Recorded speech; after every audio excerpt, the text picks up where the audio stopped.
Hello, everyone. Dylan here. Welcome to another installment of Studio Sessions. Today, we are going to be going over a really fantastic jazz track. We're going to get started here a little bit. As per usual, I like to give everyone time to show up. I'm habitually late, so I understand how the late people are. Just let me know if you can hear me right now. As per usual, I just want to make sure that our tech is working perfectly well before we get started. So just let me know in the comments if you can hear me.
Awesome. Looks like you're going to be able to hear me just fine. I am going to switch over so you can see my screen, and I am actually going to start playing the song just for a moment, and let me know if you can hear my computer audio as well.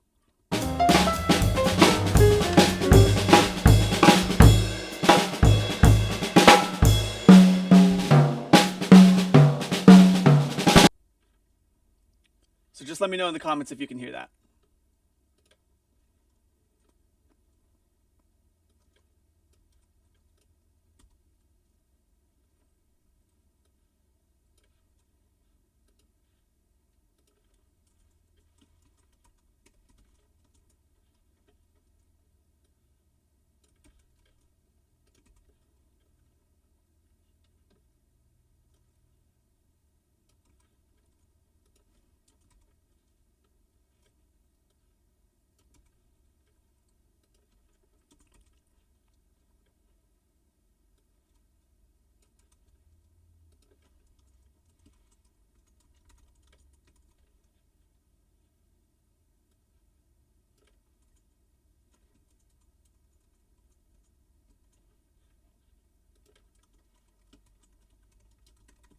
Awesome. Looks like you guys are able to hear that.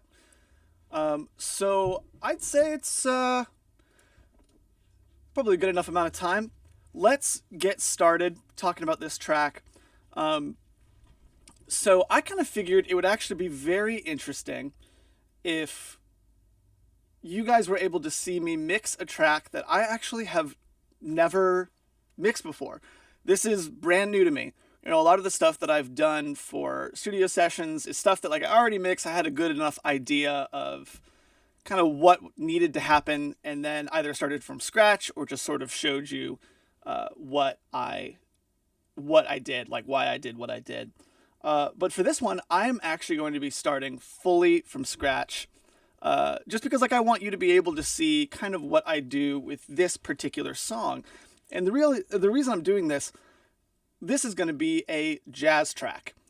Just a three instruments: drums, bass, piano. That's it.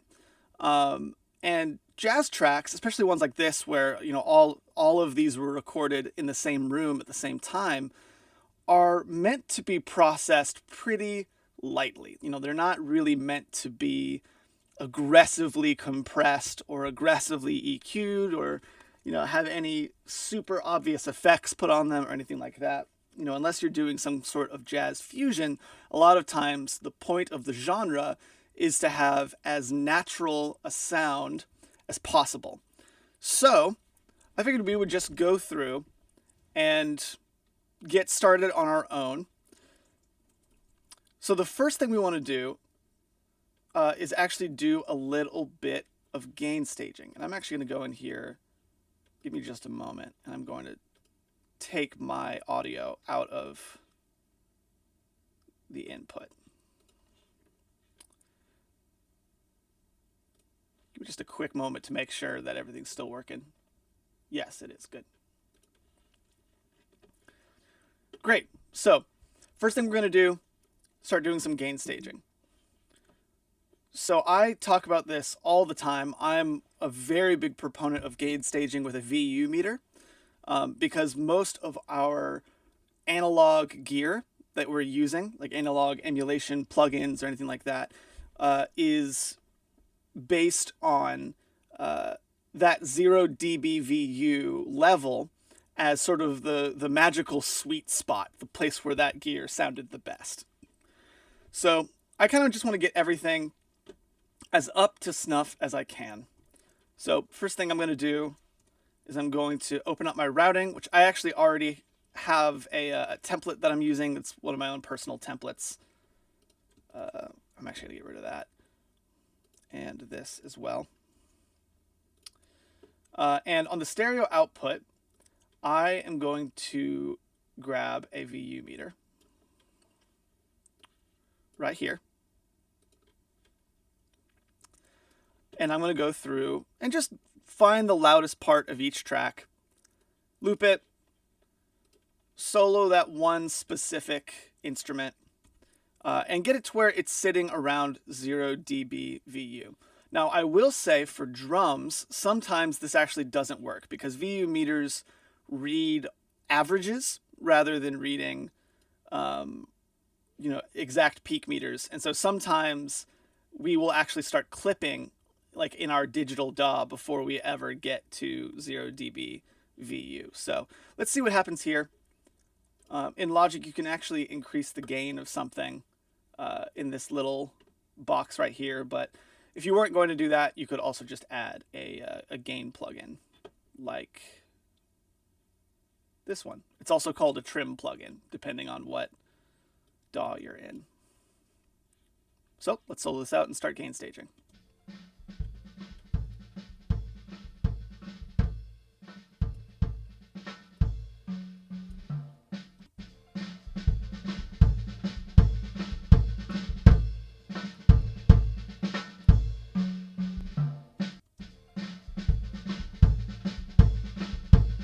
So you can see I'm clipping, and I'm really close to getting to 0, but I'm already clipping. So I'm not going to be able to gain stage quite as aggressively as I'd like on this one, but that's okay. I usually try not to get peaks any more than -6 because that allows me to turn it up all the way and it's still not clipping in the DAW. So I was getting about to -2, so I probably need to take this down by 4 decibels.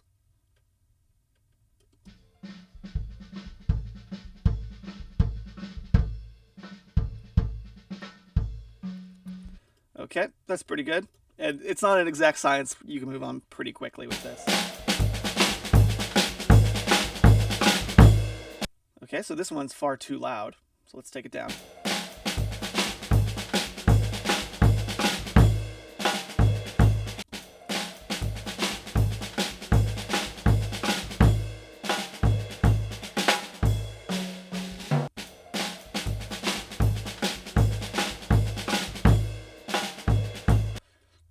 That's pretty good to me. Okay, now let's check out this snare. And this looks like the loudest part right here.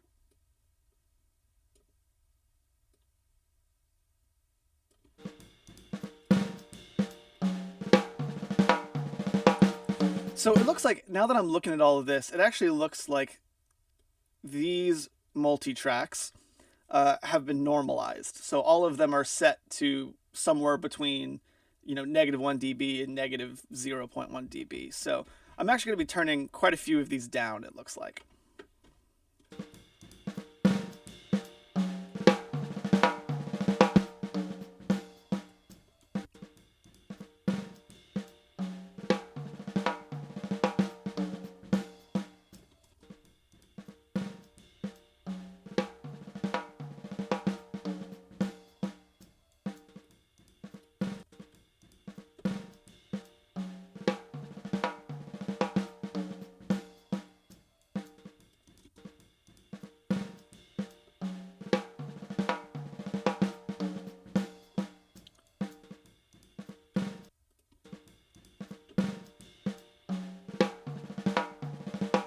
That's pretty good.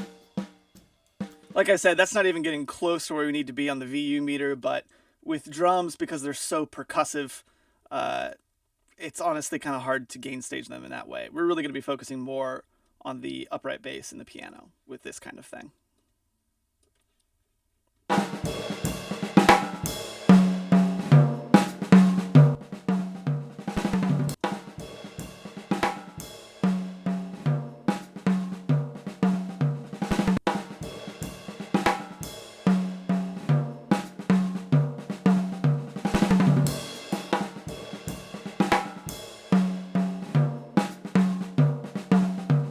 That's pretty good.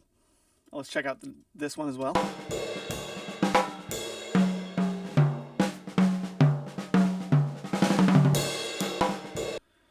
Okay, this one looks like this is actually the loudest part. So this one is already hitting -6, so we don't really need to mess with it. Although I will say, honestly, I don't actually like having my my drum overheads being different gain amounts. You know, I assume that you know, they were gain staged properly whenever they were being recorded, which really just means that more stuff was happening on the left side of the drum kit than the right. So I am going to actually take this down by 6 in order to compensate. So both of these need to be at the same level, because whenever I pan them, I do want that natural panning to actually happen. Okay, so looks like this is probably the loudest spot for the bass. Let's check this out.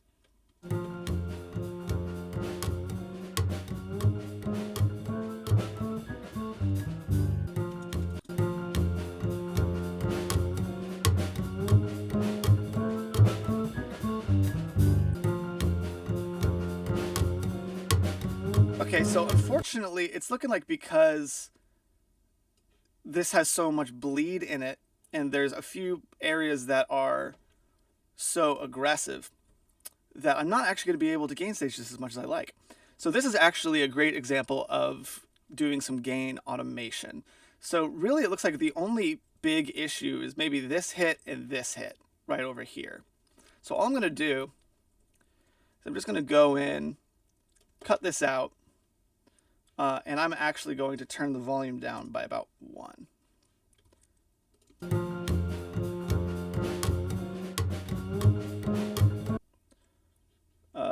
I'll actually just set it to 0. And I'll go, after I finish this up, and do some crossfading so that it's not nearly as weird sounding. Really quickly, I know everyone knows this, but if you're new here, if you have any questions at all on the stuff that I am talking about, feel free to put it into the comments. I would love to answer any questions that you have. That's what I'm here for. Okay, let's grab this one, take it down.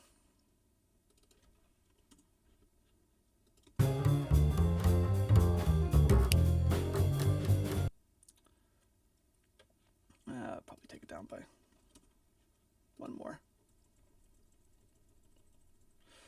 Okay, now let's do some crossfading.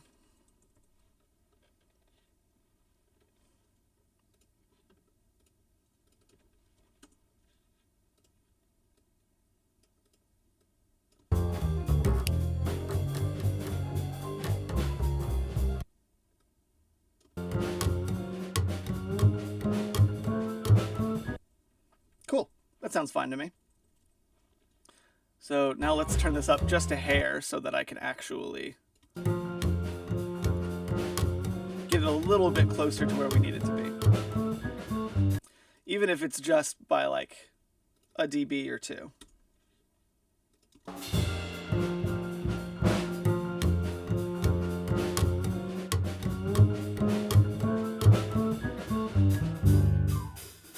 Yeah, I'm gonna go with 4 dBs, and we'll just be moving on from there. That gets us closer to where we need to be. So now let's look at our 2 piano microphones.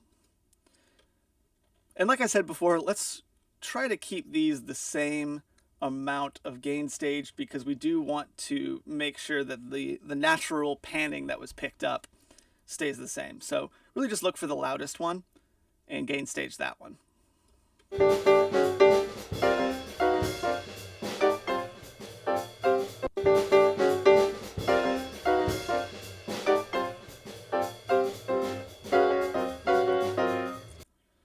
So I'd say maybe turning it up by 2.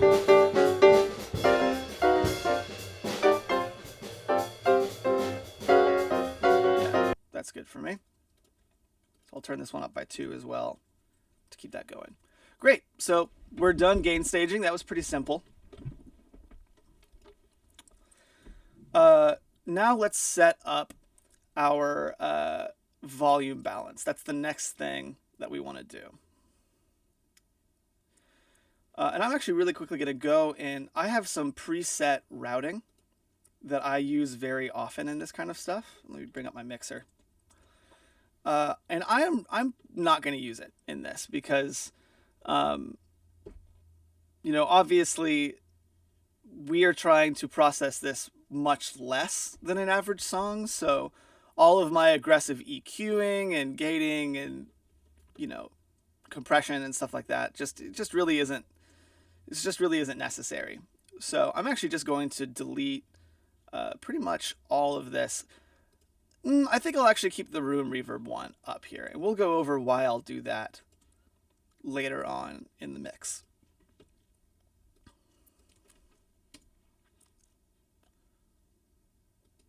And we'll leave the instrument one up as well, because that's where everything is being sent to.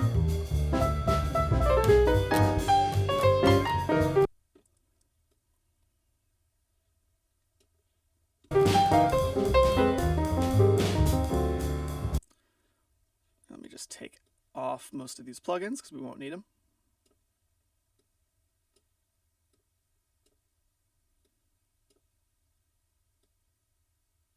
We might want that one. We'll find out later.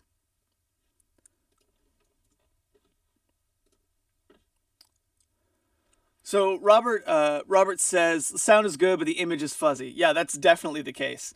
Well, first off, it's mono, so there is no imaging as far as left-right spread or anything like that. But I actually know that this was recorded in a garage. So because there's so much bleed, and that's going to be the main thing that we are going to be looking at here, a lot of our tasks are going to be trying to bring out some of the dry sound amongst all of this kind of fuzzy bleed in between all of these instruments.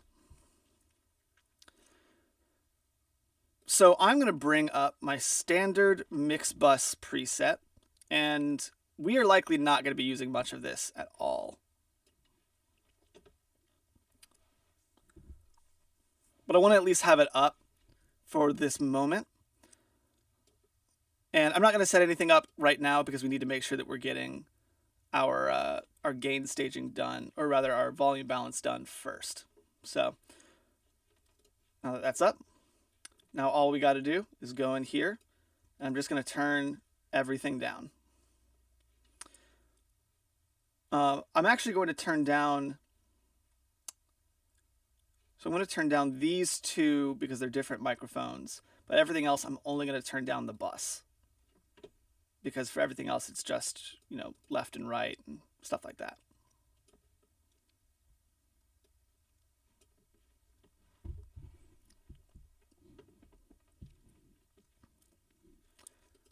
Okay, so let's go and loop the loudest part.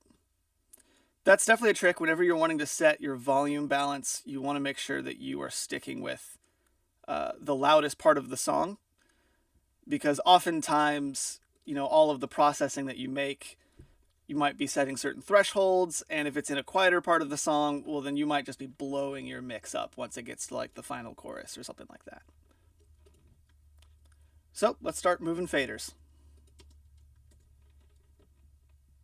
So the first thing I would ask is, what is the main instrument in this? That's the thing we want to start with. And I would say the piano. That's the most important instrument. It's the melody instrument. We are going to build the rest of the mix around the piano.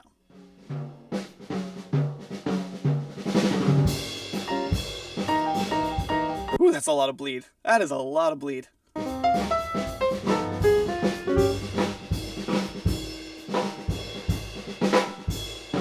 So I'm actually going to set this, let's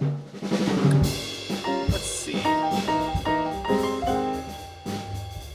I'm going to set this at probably negative 5. just to allow myself to have some headroom.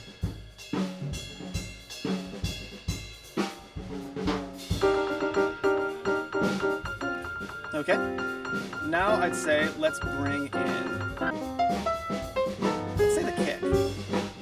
And I have two audio files here. I've got the kick inside, which is the one that's facing the kick, and then I have the kick pedal, which is the one that is right next to the pedal, which is an interesting way of recording a kick drum. That's not something you see quite as often. We might actually have some phasing issues with that, which we'll talk about here in a little bit.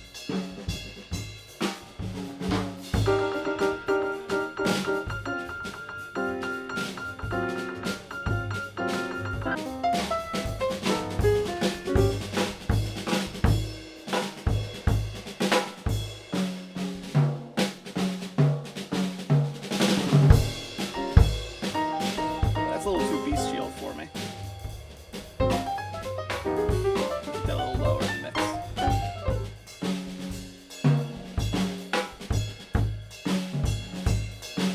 Turn this down.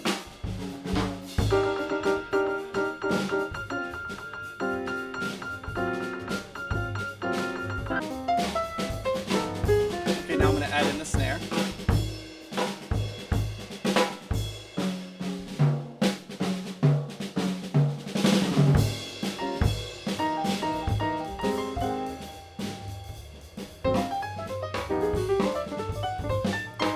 And this snare mic, if I remember correctly,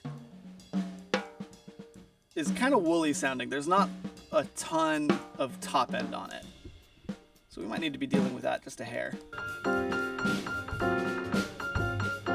Okay, now let's add in our overheads.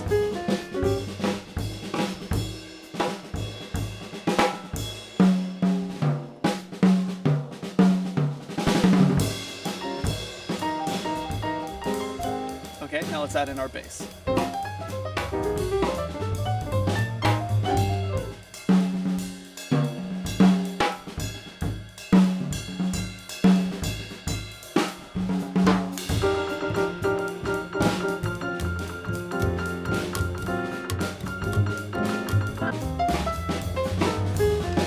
Okay, so now that I have everything turned up, I can kind of sit and listen to it. There's so much drums coming through this mix that I'm definitely, I like the balance of the drums, but I'm going to decrease the volume just because they're maybe a little bit too far forward for my taste.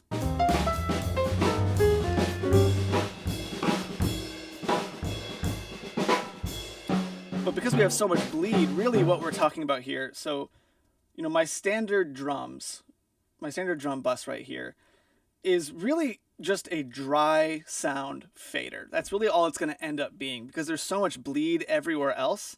It's not necessarily going to be decreasing the volume as much as I would like, as much as it's just decreasing the dry, direct sound.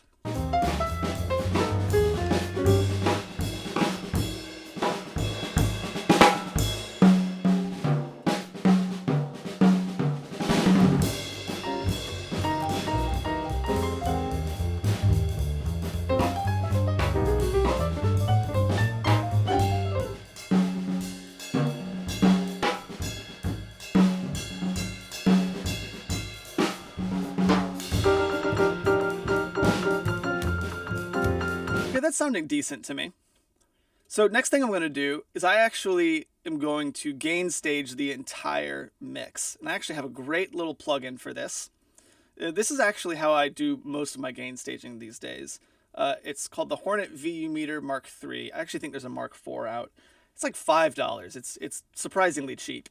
But you can actually automatically set it to where the mix is peaking at a certain level of VU. So I often like to set it to where it's peaking at like, +1 VU so that it's sort of living around 0 dBVU.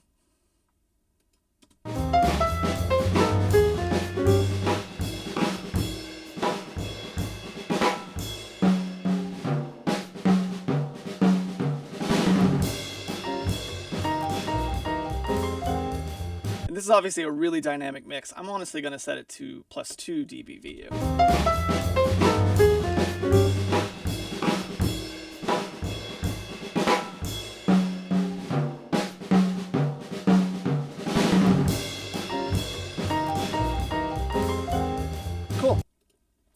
So it looks like Daedalus has a question.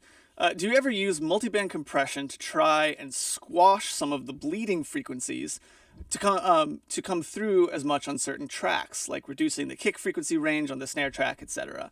Yeah, that's definitely something that you can do for sure. I don't know how much of it I'm going to do on this particular mix, because like I said, with jazz mixes, the point is to be natural. So we're not necessarily trying to make this sound larger than life as much as we're trying to make this sound as close to life as possible. So we might do some experimenting with that for sure. But I do think a lot of this is going to be making some subtle tweaks to help us deal with some of the bleed, and then maybe even leaning into some of the bleed to give it more of that natural sound. But let's move on. So next thing we're going to add to this is actually just kind of a me thing, is I like to add a little bit of the Slate's virtual mix bus. It just gives it just a touch of analog flair, and I would just want to make sure that I'm getting it hitting around 0 dB VU. I'm actually going to turn these two off.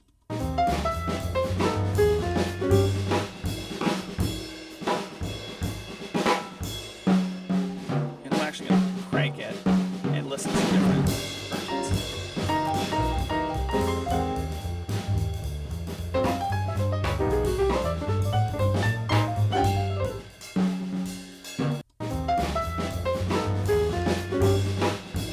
That sounds the best to my ears. So let's take it back down.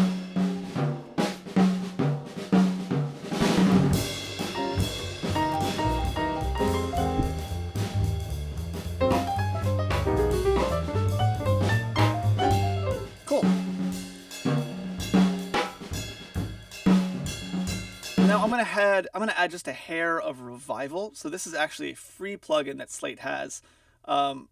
It's a little, they don't really give us exactly what it does, but for all intents and purposes, it's kind of just a little bit of a boost to the top end or a little bit of a boost to the low end. So I'm just gonna add a hair just to lift the sound just a little bit.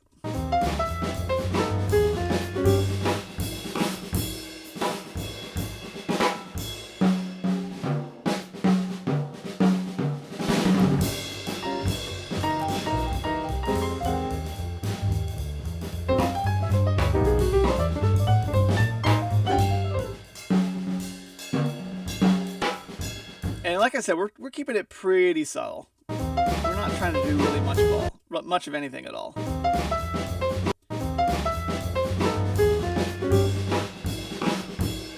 And it's probably adding about half a dB, so. Cool. Okay, now I'm gonna add just, a touch of bus compression. Usually I might be a little bit more aggressive with my bus compression than I will be now. And I say a little more aggressive. I'm still not very aggressive with my bus compression. But for this one, I'm really only wanting to just glue it together a little bit. I'm not really wanting to add very much.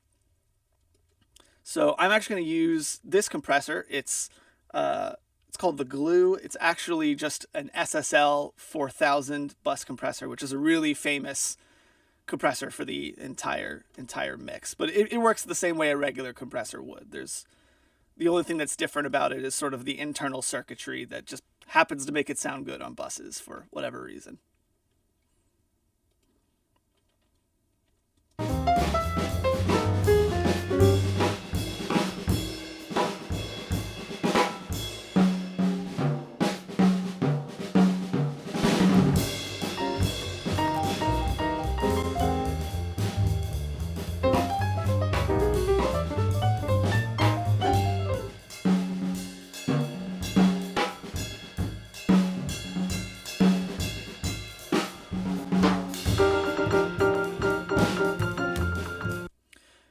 Okay, that sounds pretty good to me.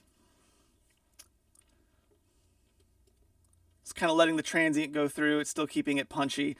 I'm going to maybe try it at 10 and let's see what that sounds like. And I'm going to get really aggressive so I can hear what's happening.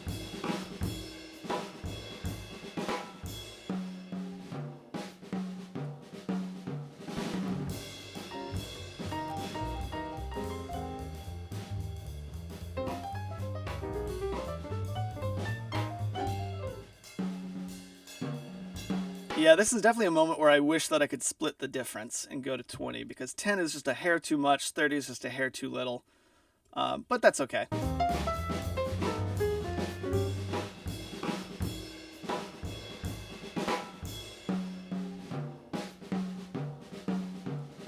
Yeah, I'm gonna stick with that. Cool, so let's take it down to where we're just getting barely any compression.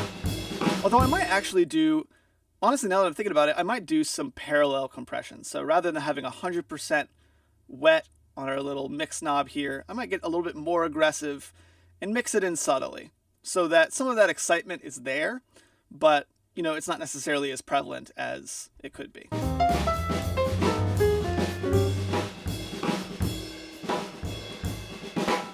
I'm gonna make sure that my makeup gain is set correctly.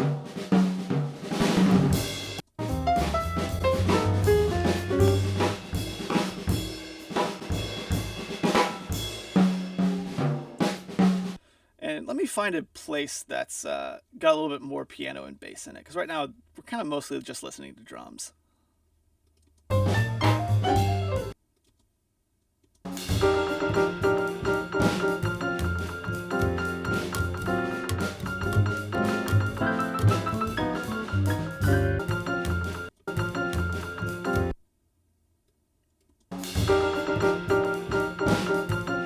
Cool. So let's mix this in quietly.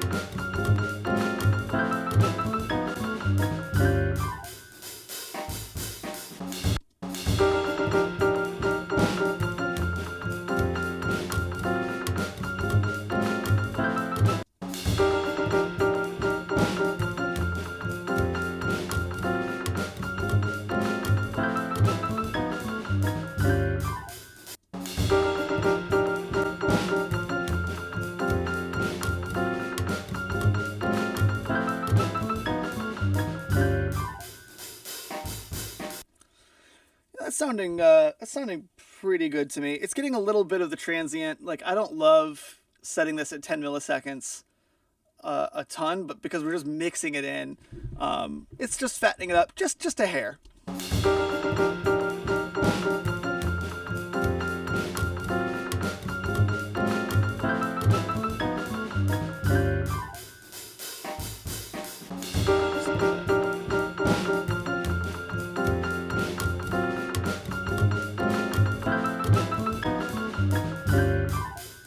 That sounds pretty good to me.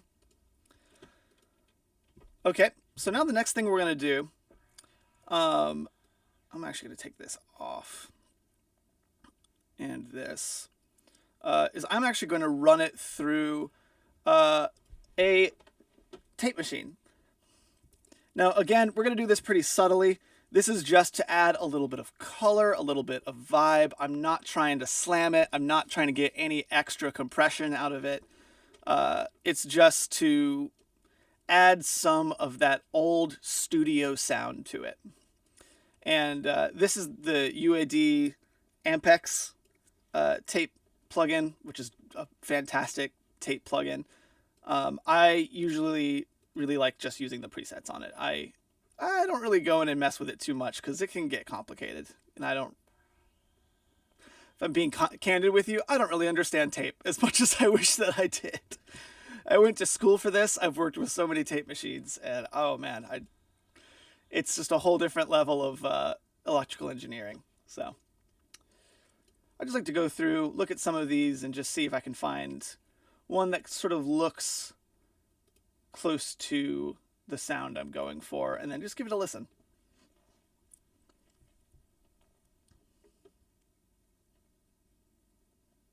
So like, let's try this. I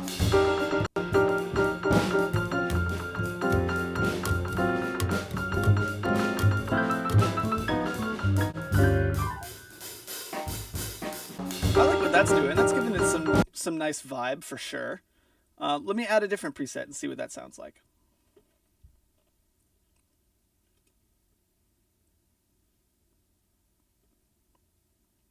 Here we go. There's literally one labeled Jazz Vision, and let's see what this sounds like. So here's before.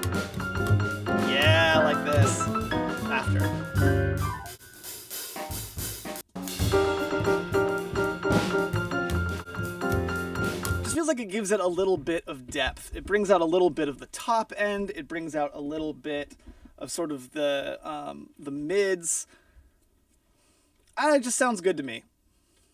So we'll leave it at that. One final thing that I would do on this is I'm actually going to grab a bus EQ like this one. I don't know if I'm going to do anything too aggressive on my mix bus EQ, but I might try to give it a little bit more air because it's still sounding a little closed off to me. But that means that we are probably going to want to go and deal with some of that cymbal sound in the drums because they are those overheads are pretty aggressive sounding. And if we boost it up here, well, then we're just going to kind of make that problem worse, even if we're making the other instruments better.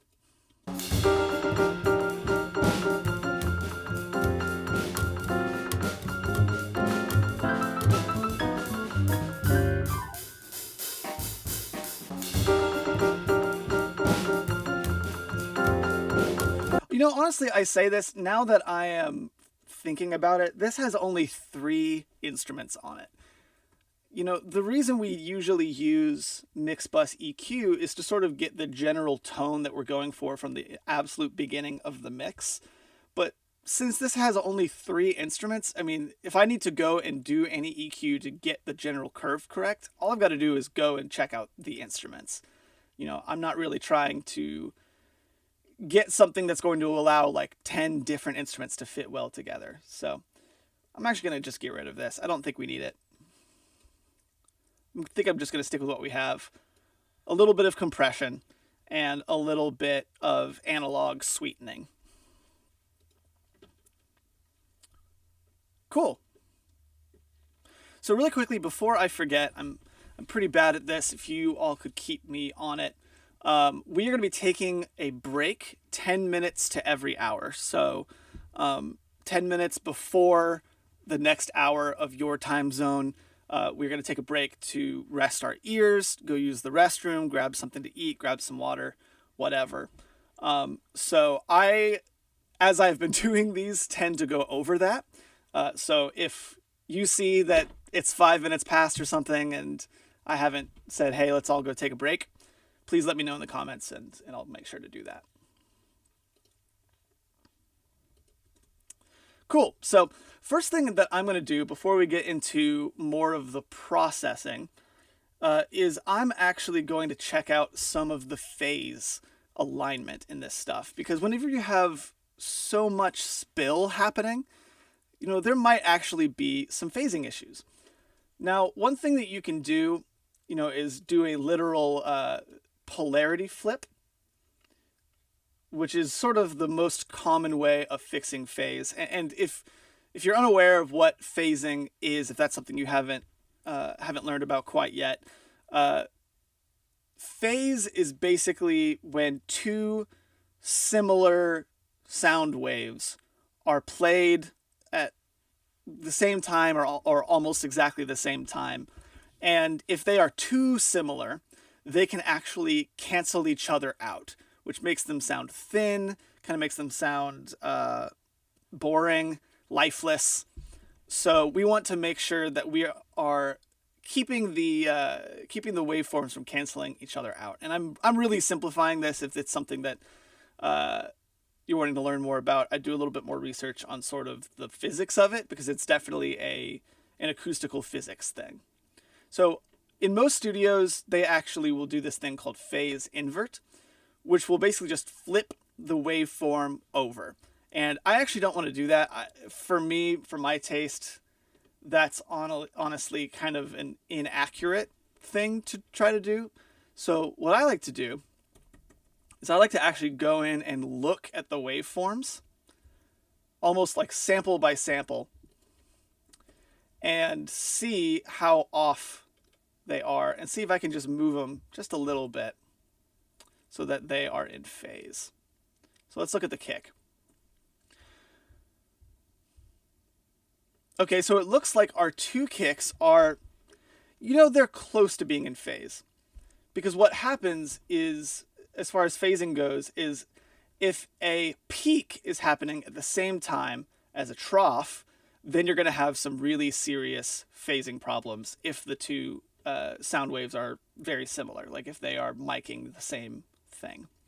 So I think what I'm actually going to do is I'm going to take the kick pedal back just a little bit. Or actually, now that I'm thinking about it, I'm going to take the kick inside forward, because the kick pedal is actually a little bit more accurate to the speed of the kick. Shoot, where did I have that? Right there. Basically, the kick pedal is happening faster than the kick inside can. So I'm just going to take this, move it over just a little bit, and double check my work, see if it's sort of helping overall or hurting. I'm unsure. So here's a good example. This is going to cause some phase problems. You know, that's a peak, that's a trough. So that's definitely going to be an issue. It's definitely sort of finding the best spot. It's never going to be perfect.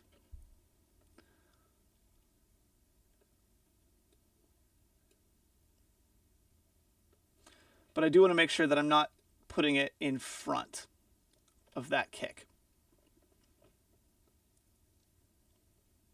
But I also just want to make sure that I'm listening to it. That's really the most important thing, because this is going to change the tone.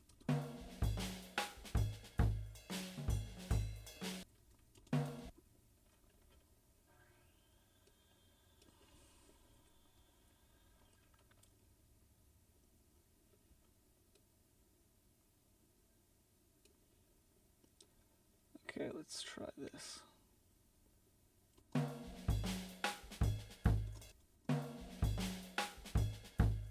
Okay, so that's with it being moved. Here's without it being moved. That's pretty close. Let's look at this one.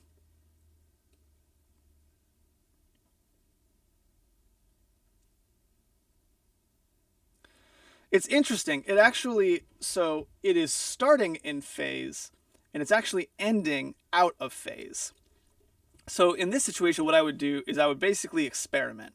And I would try one where the ending is in phase, the beginning of that is out of phase, and one flipped. If I had to guess, the ending being out of phase is probably better than the beginning being out of phase.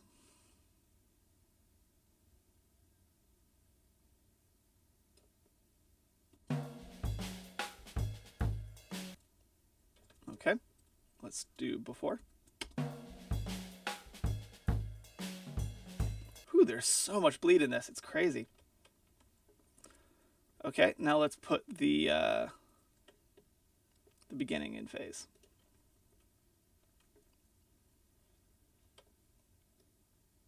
Oh, I think we had actually already done that.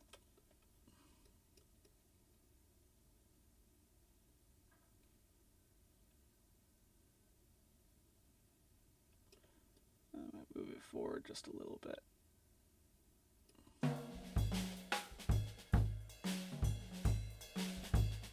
It sounds pretty good to me. Yeah, you can hear how even just a little bit more volume popped in right there, even though we moved it just a little bit.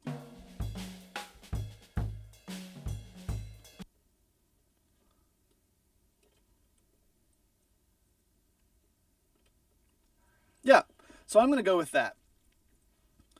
Now, the next two that I'm going to work on are the overheads. We want to make sure that the overheads are doing well and are in phase with each other. So I'm going to solo these out, and let's give it a look.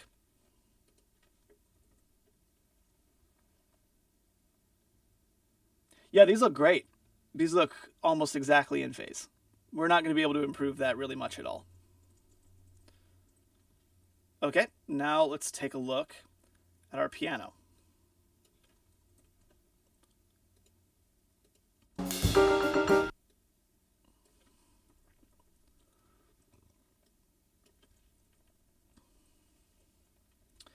And this is obviously a really complex waveform, because it's a much more complex instrument. So it's going to be a little bit more difficult to capture phase relationship in it.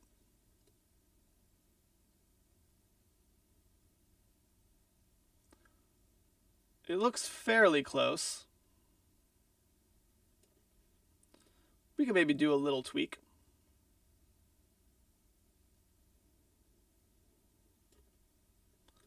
Might take this back just a little bit. It looks like I'm moving this a lot, but I mean, honestly, I'm moving it maybe 2 samples. I mean, not really much at all. Maybe like a millisecond.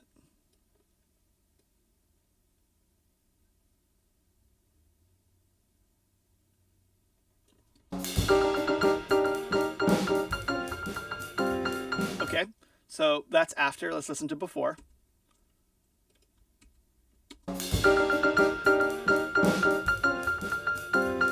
Okay, after.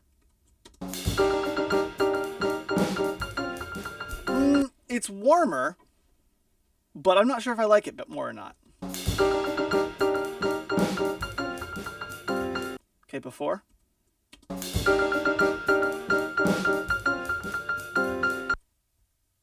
After.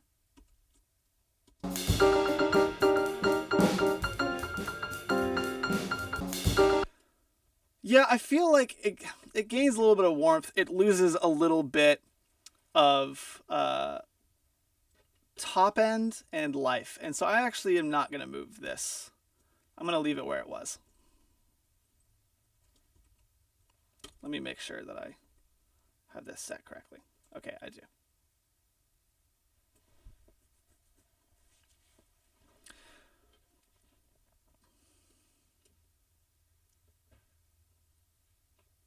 Cool.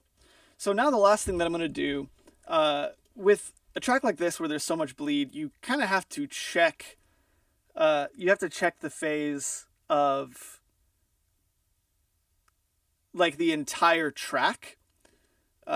Basically, each instrument, you need to see if each instrument works with the whole thing. I could have said that better, but you'll see what I'm about to do. So now, since the drums are sort of the main thing that we're hearing in the piano, for example, I am going to... Well, first off, I'm actually going to just do it inside of the drums. Let's make sure that all, like the kick mics, the snare mics, and the overhead mics are all working nicely with each other. So, for example, let's find a snare. So, here's a snare hit. And I'm going to get right at the beginning of this snare. And let's see where our kick pedal is. So obviously it's picking the kick pedal up later because of, it takes longer for the kick mic to pick up the bleed of the snare than the snare mic. Snare mic is right next to it. And I don't necessarily want to move this unless I have to, because part of that's good. I mean, that's what makes something sound really natural. Because if all of the mics were exactly right on, well, then that might be an issue. So I'm not necessarily wanting to just move the beginning of this kick, or rather move the beginning of this snare bleed over to the actual snare. I'm more just wanting to check and see if the peaks are lining up or if they're lining up with the valleys. So here's a valley. Okay, that's decent. Here's a peak. Okay, that's hitting a peak. Here's another peak. It's kind of hitting a valley. Here's another peak. That's kind of hitting a valley. So I might want to move my kick back just a little bit. And I'm moving the entire kick. I'm making sure that the phase relationship in between both kicks is the same. I'm only wanting to get the phase relationship between the kick and the snare a little bit better. So I'm just going to move it a little bit. Not much at all. And let's see if that helps or if that hurts.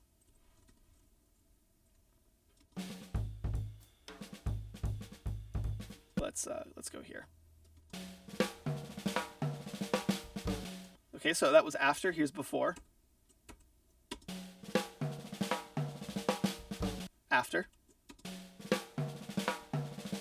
Yeah, I actually like that. I think that helps the snare to poke out a little bit better. It makes it, gives it a little bit more impact. Okay, so now let's check out the overheads in comparison to the kick. And the overheads are quite a bit farther away. So I'm honestly, I'm a little bit, like, I'm concerned about it, but I'm a little bit, again, less concerned about it being exactly on and more concerned about it just lining up, like the waveforms lining up as close as possible.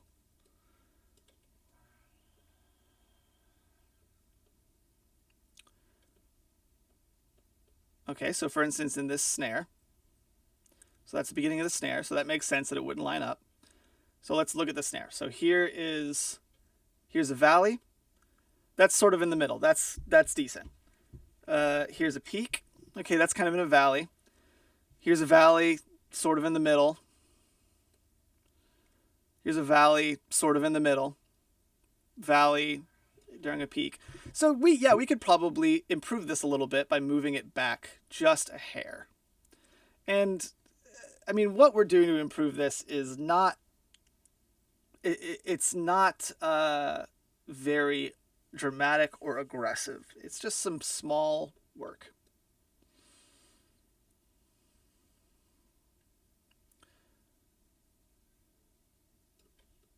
I might actually move it maybe I'll move it forward a little bit. No, I'll move it back just a little bit. So like during this peak, let's make sure it's not in a trough. That might be too aggressive. We'll find out. Okay, so here's before. Okay, and here is after.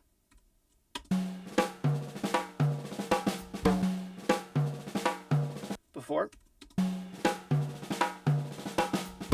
and after. Yeah, I think we lose some snare in that, so I'm actually going to get rid of that.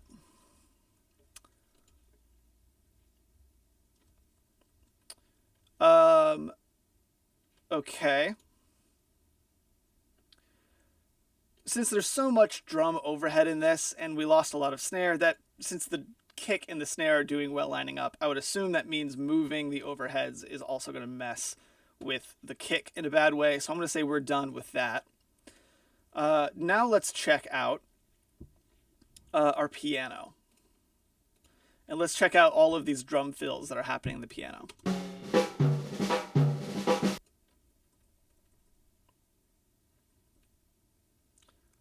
Okay, let's grab this one. Here's a good snare hit.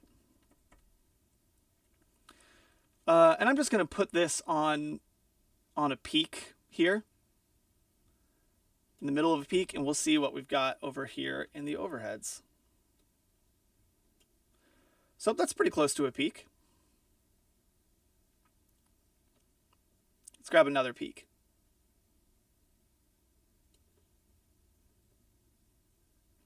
Okay, that's during a valley, but this is sort of in the trail off, so it's mattering a little bit less at this point.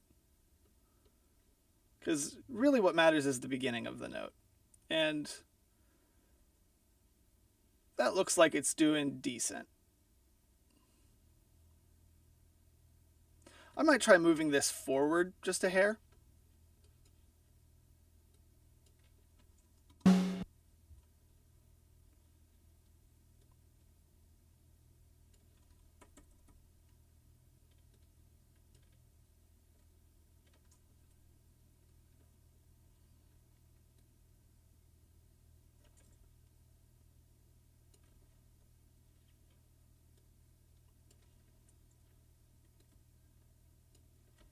Well, let's see what that sounds like.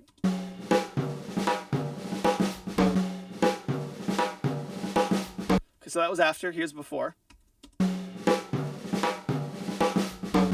Here's after again. I think the volume increases. It gives it a little bit of a slightly different tone, but, you know, I'm honestly okay with that. Let me add in the original snare.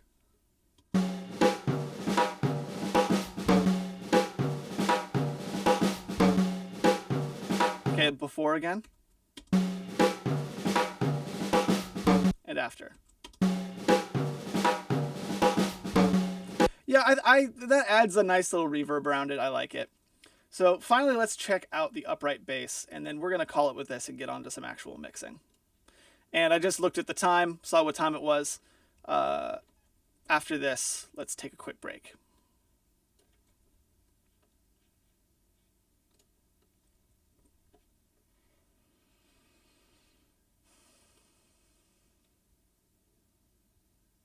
Okay, so that is a valley during a valley. That's good.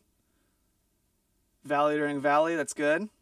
Valley during a valley. Cool. So moving this around isn't probably going to help all that much.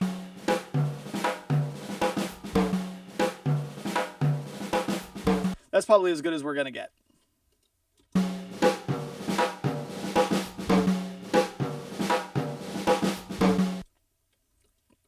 Cool. So now that we've done our phasing, once we get back, we are going to start working on some EQ and compression. We are going to take a 10-minute break right now. So I'll see you all very, very soon.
Okay, everyone, I am back. I would bet quite a few of you are as well. So we are going to get started again. Give me just a moment.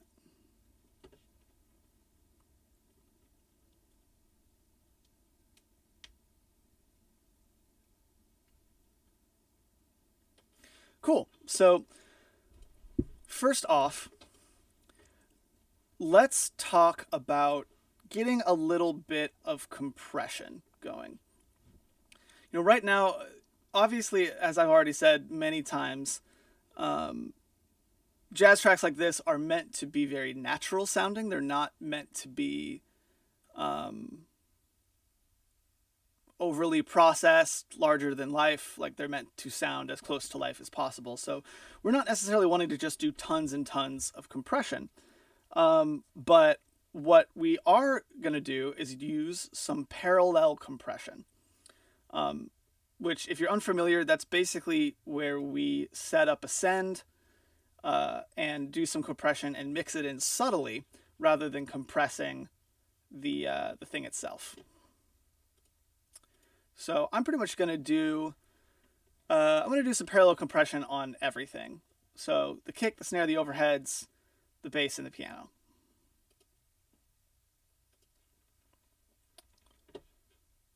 So I'm just going to go through and set up a little send. And I actually have this sort of preset already for myself. So I'm just going to go over here, make it happen.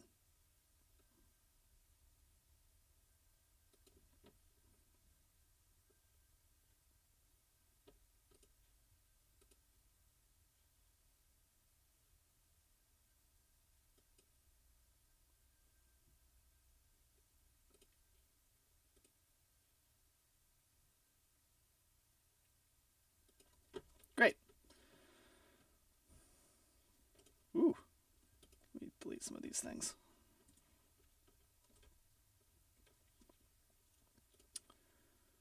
Okay, now I actually added a few things, so I'm going to need to move you up. And then I added a new aux. So I'm going to add that in here. We're going to call this, well, we'll actually talk about what it's going to be called here in just a second.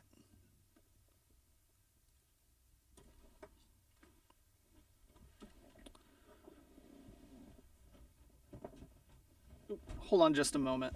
I've got some tea, and I need to throw away my tea bag.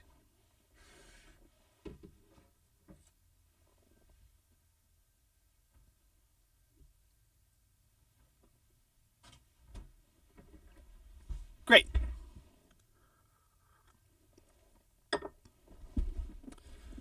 Okay, so first one we're just going to call kick comp, snare comp, OH comp,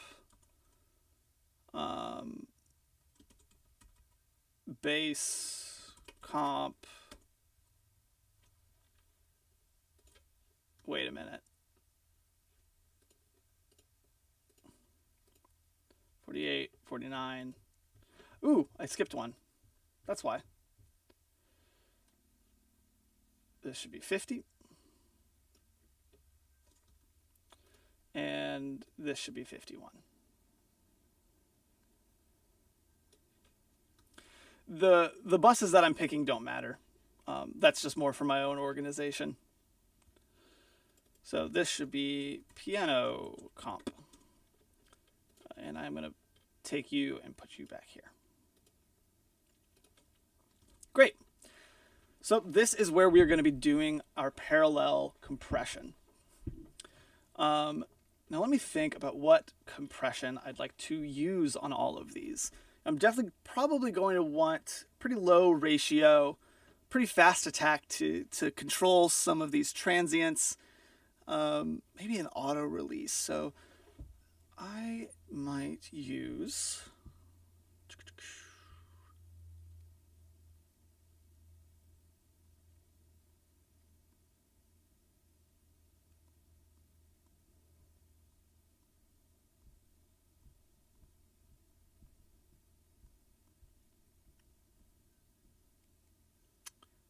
let's look through here.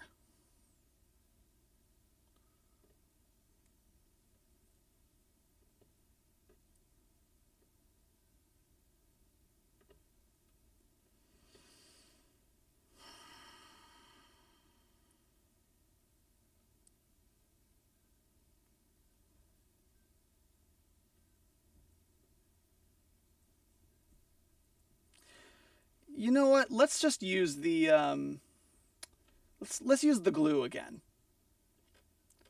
I do really like the color that's given this.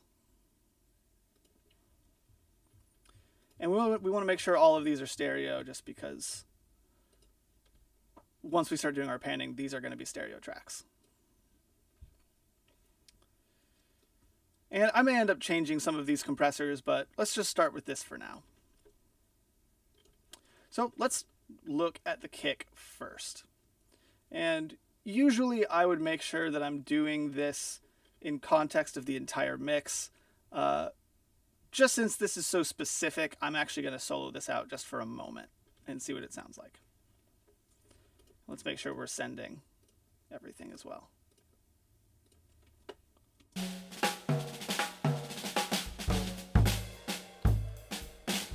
So I'm probably going to want an automatic release because there's so much bleed going on. Let's turn this up really heavy.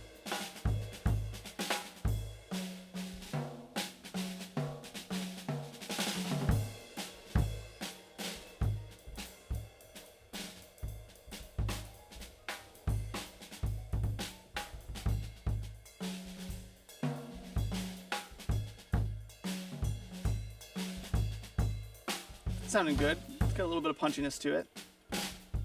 Now let's take this down so it's not quite as aggressive.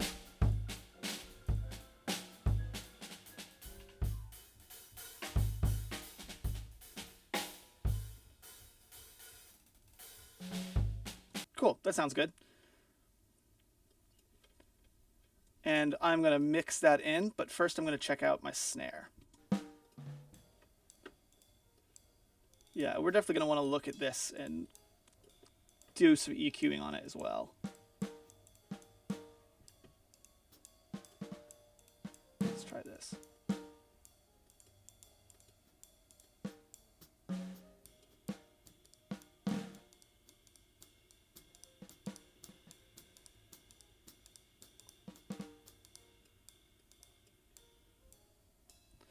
I want to make sure that nothing in the bass is actually going to be triggering this. So I'm going to take some of the low end out of the side chain. Okay.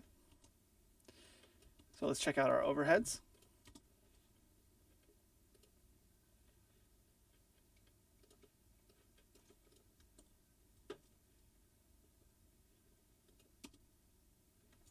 Okay, why is this not playing? Oh. Let's grab this.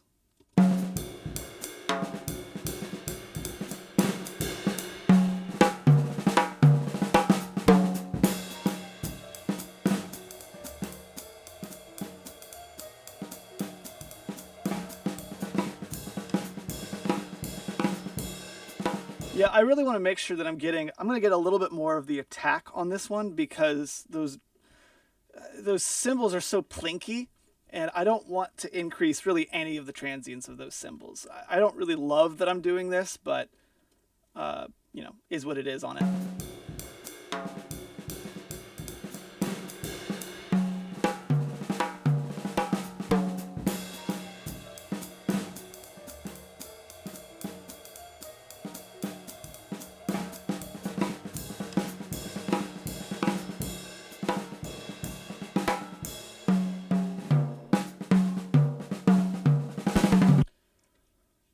Okay, let's get probably 4 dBs of compression, something like that.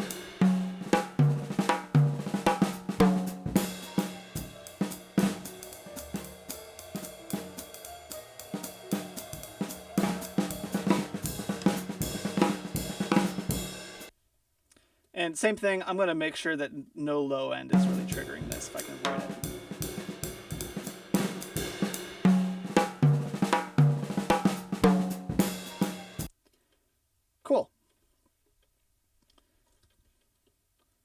turn that down.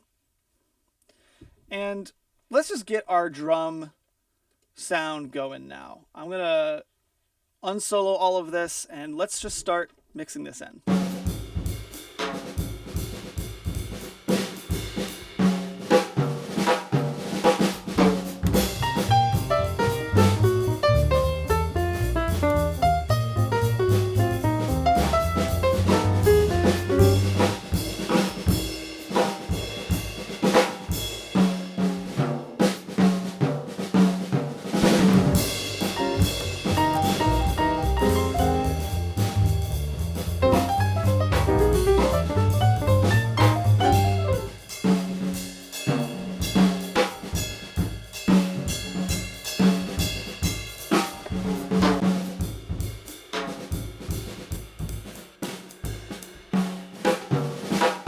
Yeah, so it looks like the piano is definitely giving us a lot of that ambience that I'm just not really looking for. Yeah,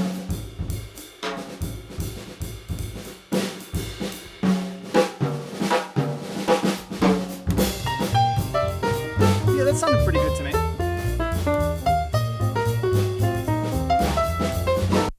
Oh, and I need to turn these off. I didn't think about that.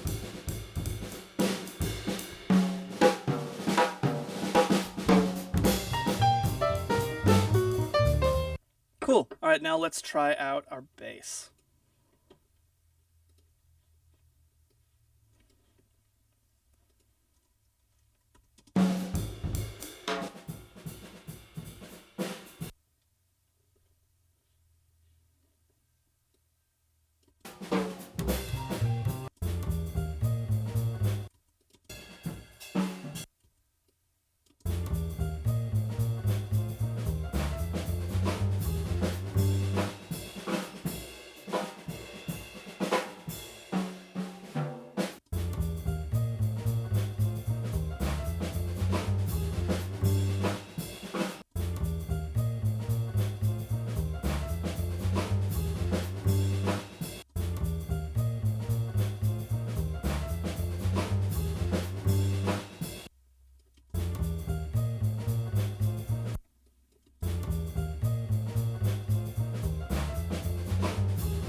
So I actually really like the pumping sound that this is giving it.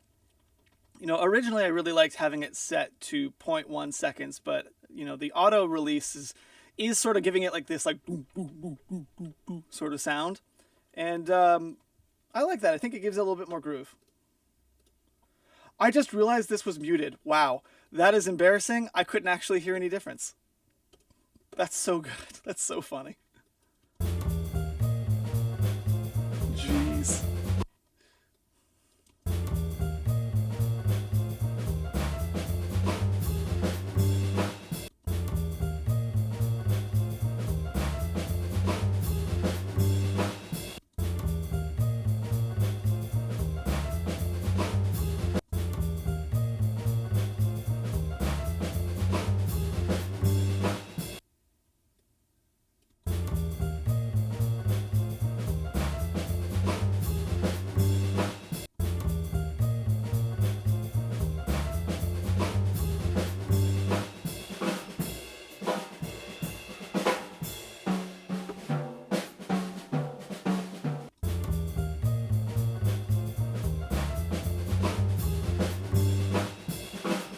Yeah, I think I actually like, now that I can actually hear the compression, I think I actually like having a little bit of a slower attack on this one.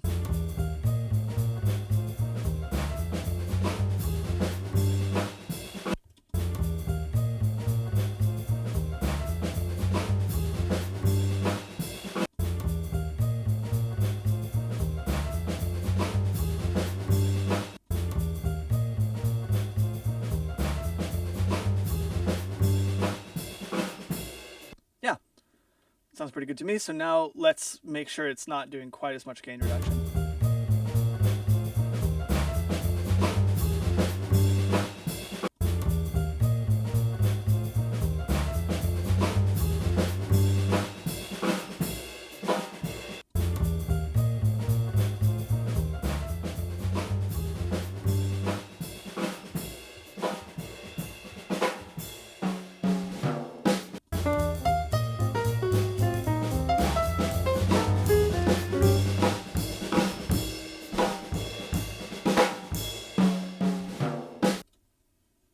Okay, now let's check out our piano.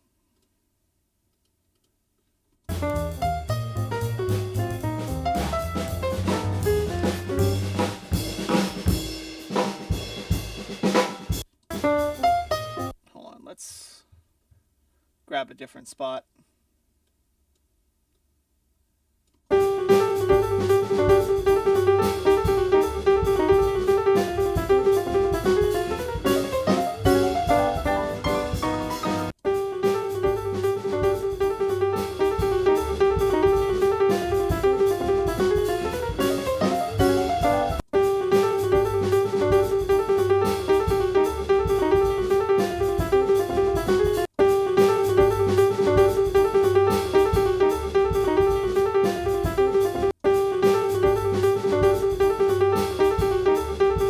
That sounds pretty good to me.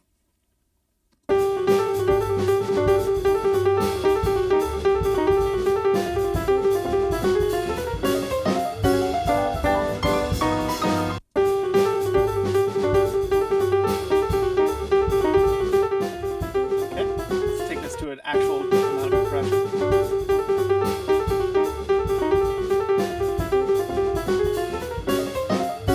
Cool. Now let's mix this in.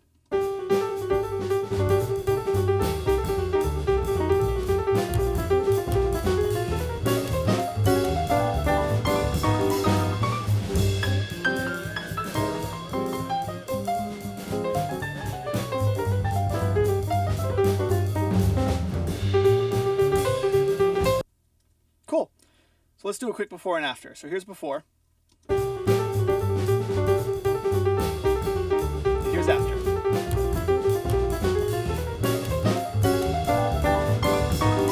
Real subtle, but it's meant to be subtle.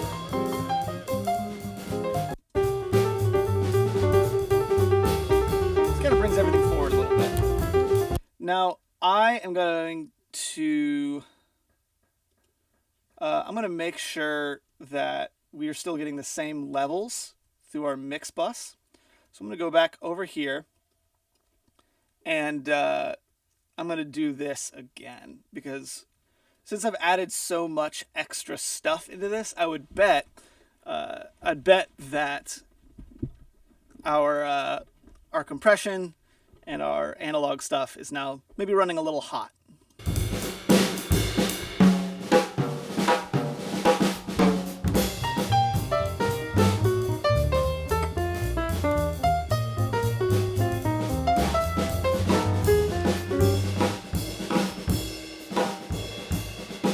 Yep, looks like it.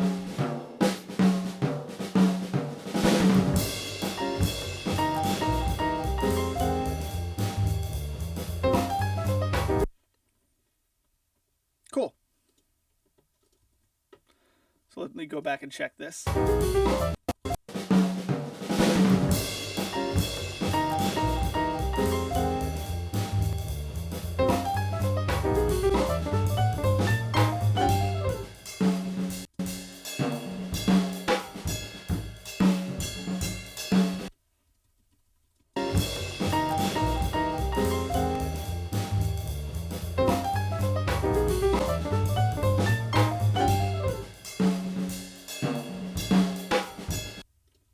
Cool.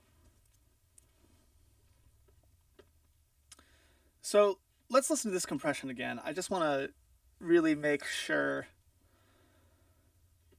that's not adding anything too problematic. We might need to do some EQing.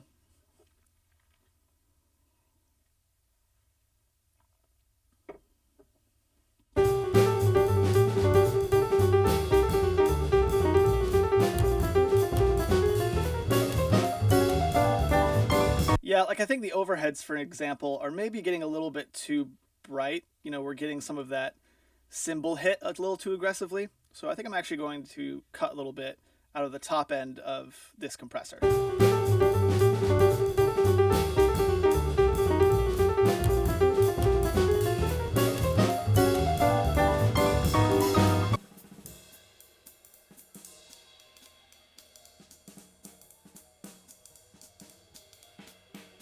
There it is. Yeah. I think I'm going to make this a shelf.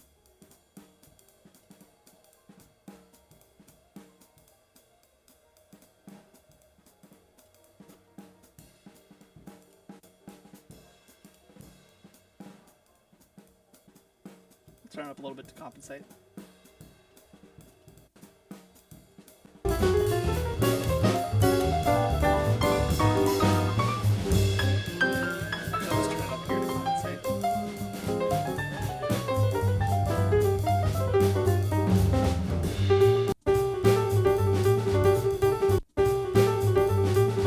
Yeah, that helps. Like I said, it just keeps that stick sound from being quite so aggressive. Okay. Let's keep listening.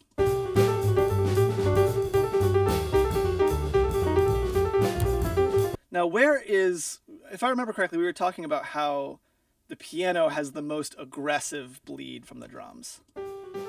Yeah.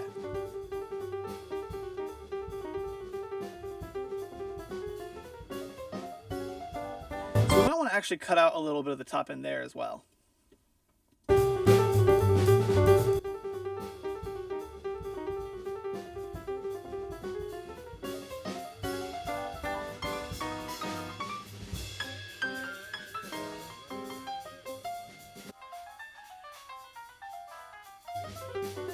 Yeah, maybe just a little bit.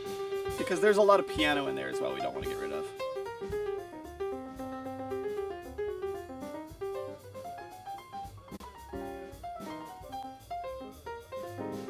And remember, we're not getting rid of this on the main bus. We're only getting rid of it in the compression. Yeah,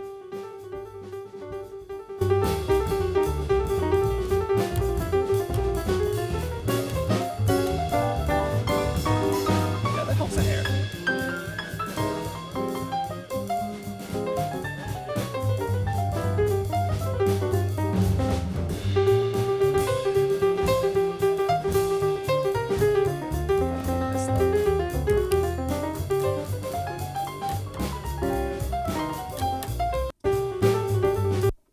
Cool. Okay, now let's listen. I'm going to listen to the bass this time.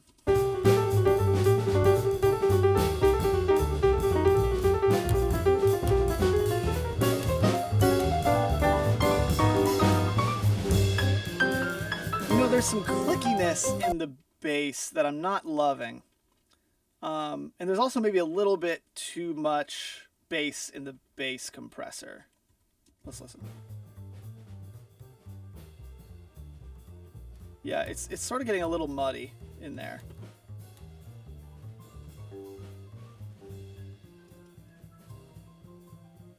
Grab a little low shelf.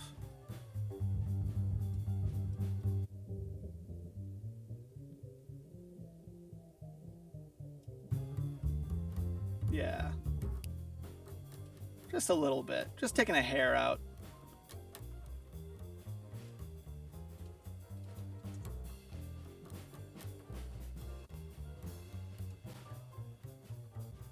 I might try to find some of these clicks as well and take those out.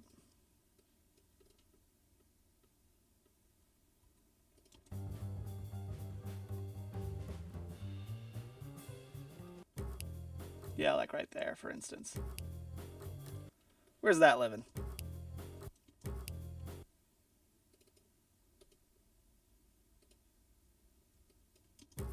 Yeah, like right there.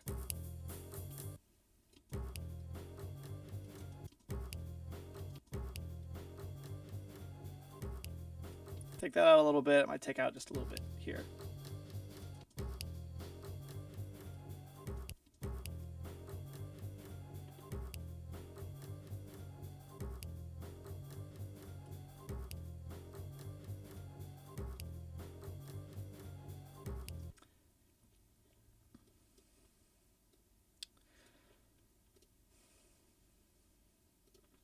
I'm going to take this up just for a moment because it's a little quiet even for me.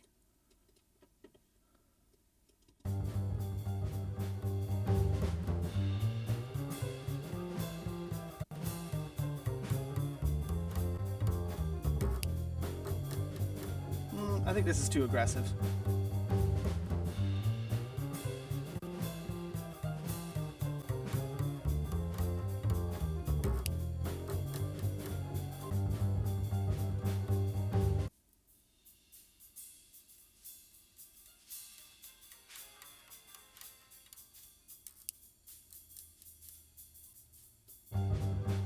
That's okay though.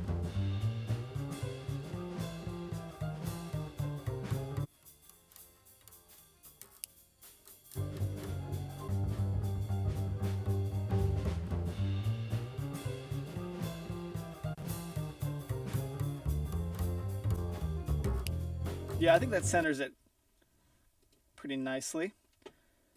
So now let's mix that in. Let's turn this back off. Mix that into the sound.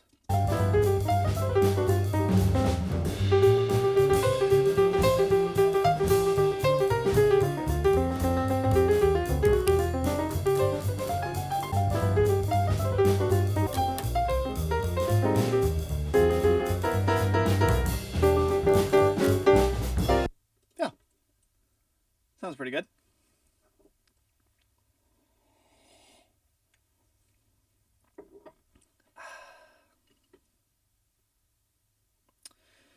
You know what? I think I'm gonna try to put some multiband compression on the overheads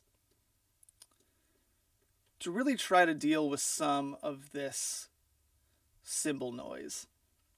Because again, I don't want to get too aggressive with EQ on this because, you know, we don't necessarily want to shave off tons of the tone when something is quite as dynamic as this is.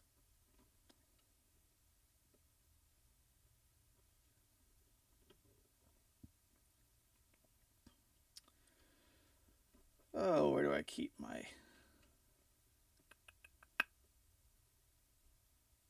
C6. There it is. I'm gonna solo this out for a moment, and let's see what we can find. I'm really only wanting to get kind of this top end, if I had to guess.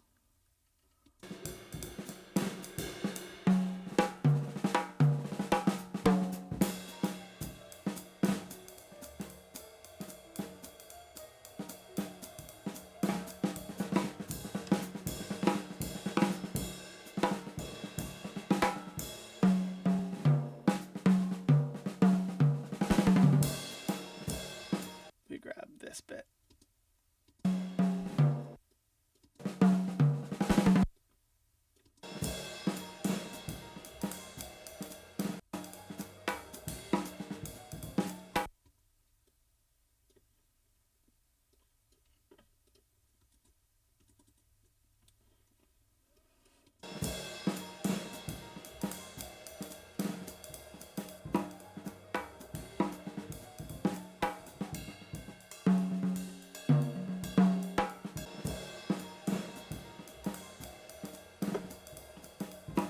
This is obviously really aggressive. I'm more just trying to see what it sounds like.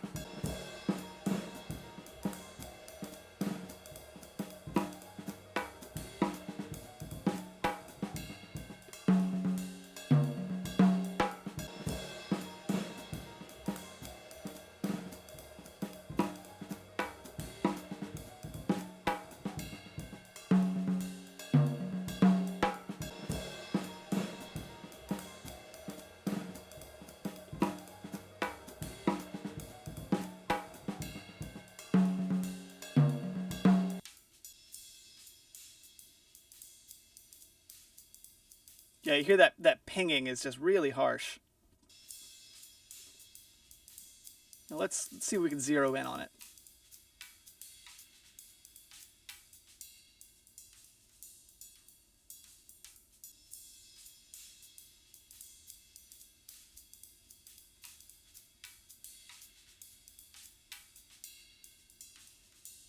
Yeah, kind of where we were, honestly, still sounds pretty good. Okay, now we don't need nearly as much gain reduction as that.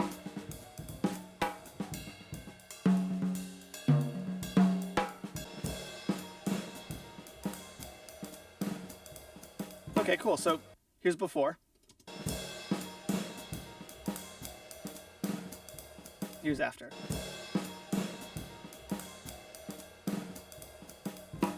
Great. So the stick stuff isn't necessarily gone, but it is helping for sure.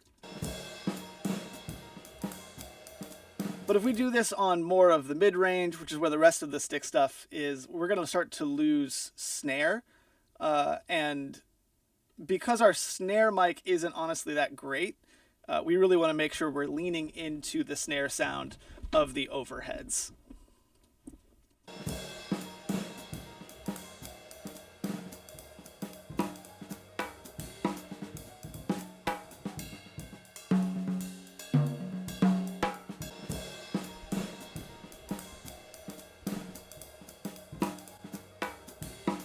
Yeah, that sounds pretty good to me.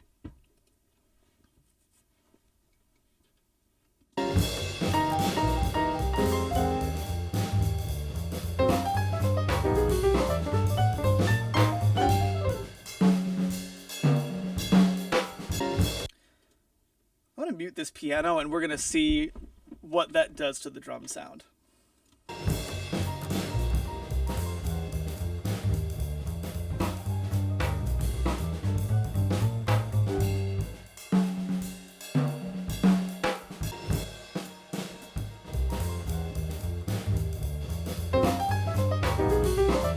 Okay, let's grab an EQ on this.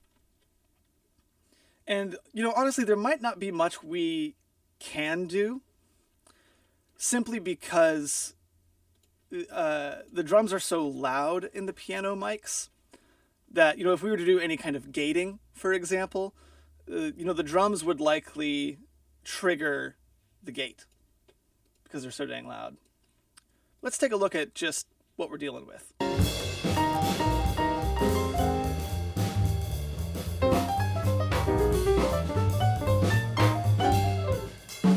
Let's see also if there's maybe one particular mic that's catching more than the other.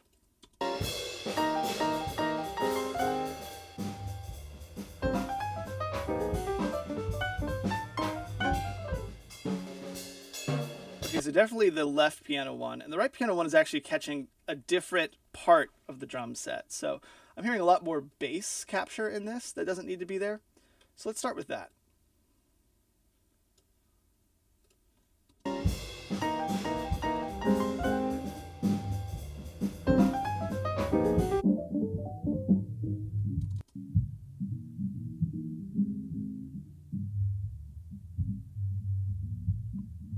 Yeah, you can hear at this point, I'm not really hearing much of anything. So I'm actually going to take a lot of that out. And I'm not going to do a hard high-pass filter or anything like that. I'm actually going to use a pretty subtle high-pass filter on the lows, and then I'm just going to use a shelf for everything else.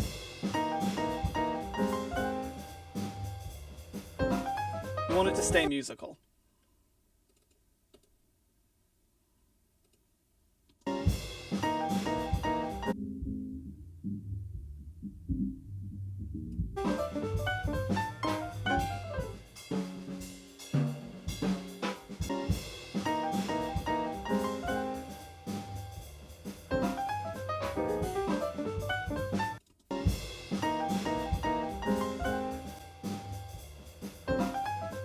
Okay, now let's listen to this top end too.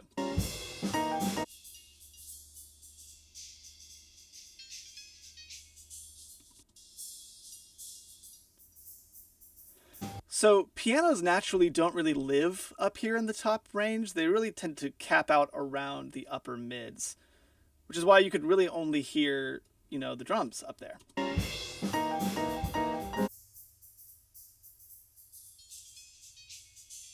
So that's kind of the top of the piano. So I might want to, I'll disable that, make a little bit of a curve on this one, just to get this top end and make sure it's just a little bit more controlled.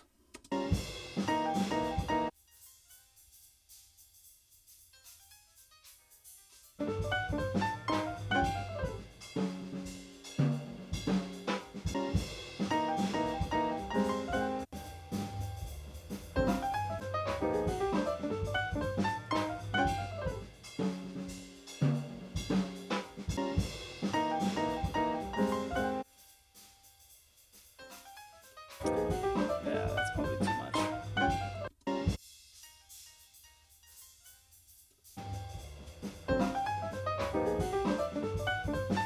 Because we don't really want to lose any of the top end of the piano either.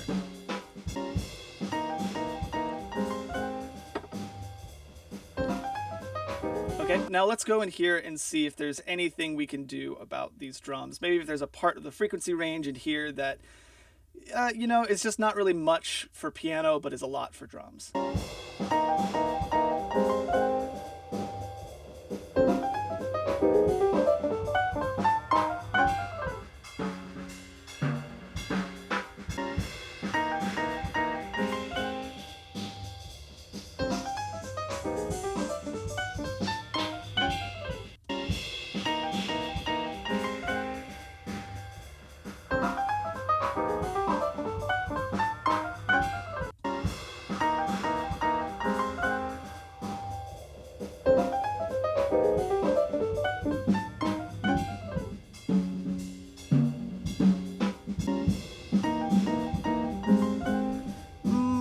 I might take that shelf over a little bit farther.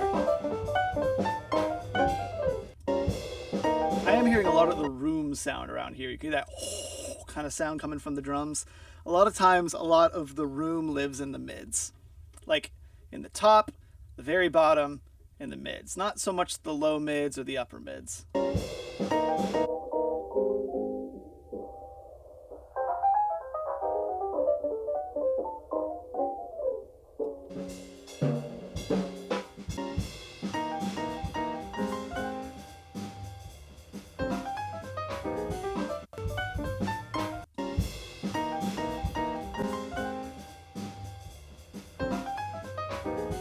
That's definitely a lot better. I'm not really going to, well, I probably should. I'm trying to decide if I should gain stage, because if I gain stage this, I'm going to be turning up all of these drum sounds we've been trying to get rid of. But also the piano has gotten quieter, really more because of this thing. So maybe it's worth building it up just a hair, just so that the piano stays around the same level. So maybe like a dB. Less than a dB.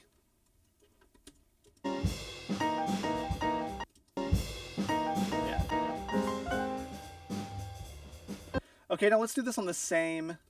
Let's go with the same idea over here on the left side.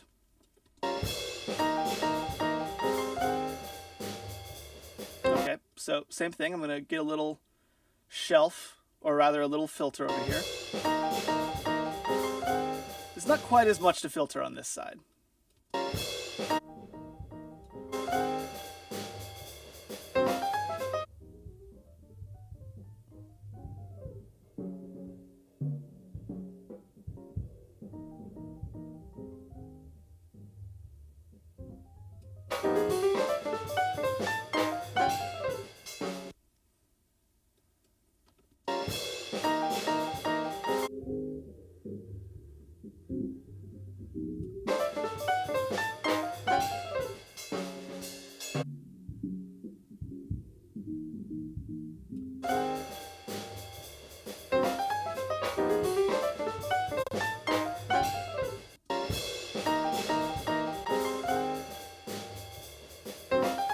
Okay, let's help it out with that a little bit. Let's check out the top end now.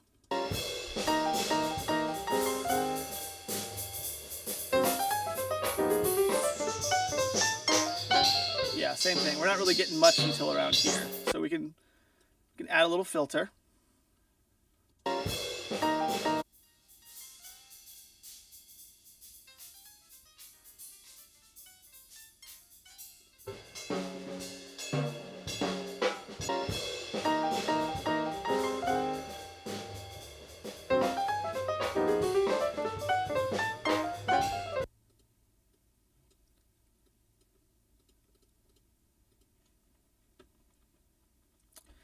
And I'm definitely feeling a lot of unnecessary room sound here in the mid somewhere. So let's see if we can carve some of that out.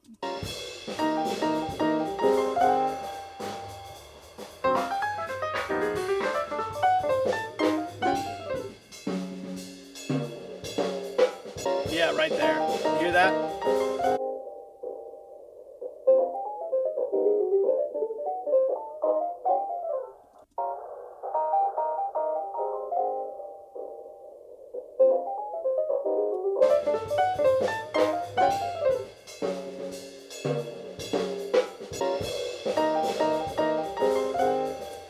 It's almost like the only word I can use to describe it is boxy air. And it's mostly coming from sort of the air, the cymbals, the room sound. So we're going to make a little bit of a cut there.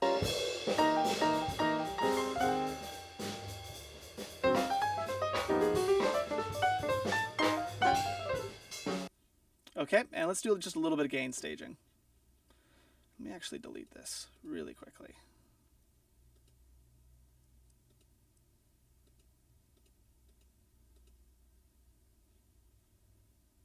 Ah, shoot. There we go.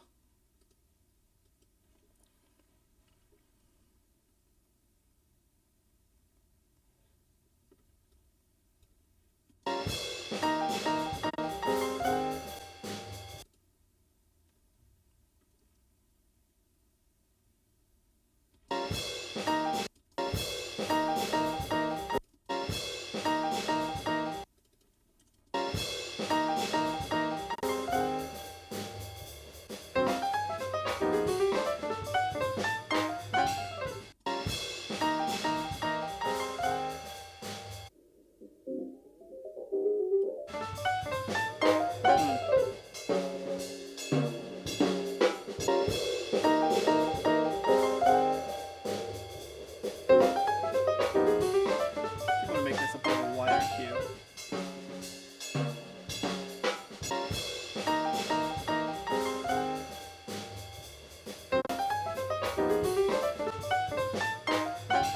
Now, the cool thing about this is because of all the cuts that we've made, not really that much has changed to the tone of the piano itself. I don't love that I'm having to cut this part out of the piano, but that is helping our drum situation quite a bit.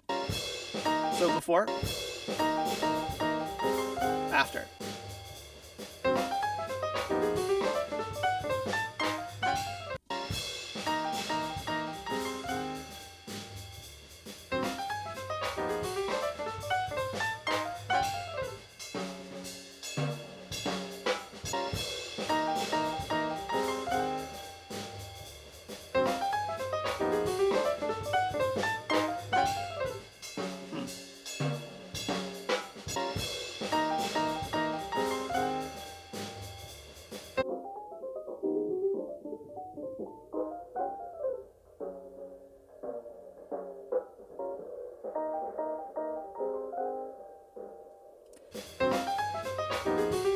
This is elusive. Cool, so now let's sound like, or rather, let's listen to see what that sounds like now that we've done a little bit of EQing on it. So here's before.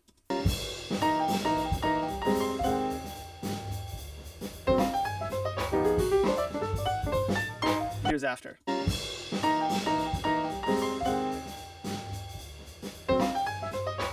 The drums definitely feel a lot more controlled, for sure. So before.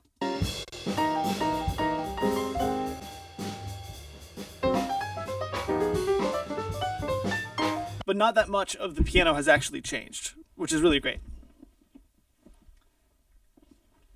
Hold on just a moment. Great, so I'm actually seeing that it is 10 to the hour, so we are gonna take a break. When we come back, we're probably going to look at a little bit more of the spill, a little bit more of the EQ of this, and then we're going to move on to some panning and some reverb. So I'll see you all back here in 10 minutes.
All right, hello, hello. We are back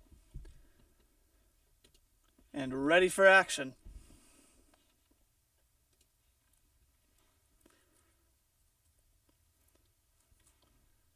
So we are going to get started again, and right now let's check through the rest of our instruments and look at this bleed. So let's check out our bass, for instance, and see if we can control it a little bit. But actually first, now that I'm saying that, let's actually see what this bleed has done to the overall sound of the track. So we'll do a quick before and after. So before. And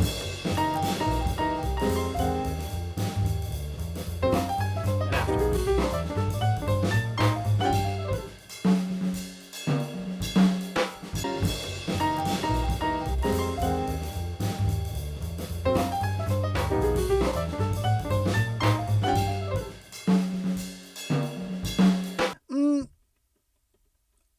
I think I might have actually got a little bit too aggressive on the top end cuts now that I'm listening to it. Because what's happening is that a lot of the cymbal click is getting brought up, but we're losing a lot of the top end that is sort of balancing it out. So I'm actually going to cut some of this. So let's do it this way instead.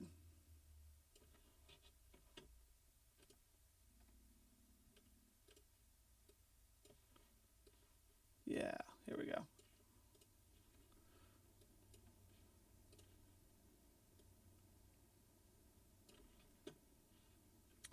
So let's try this out now.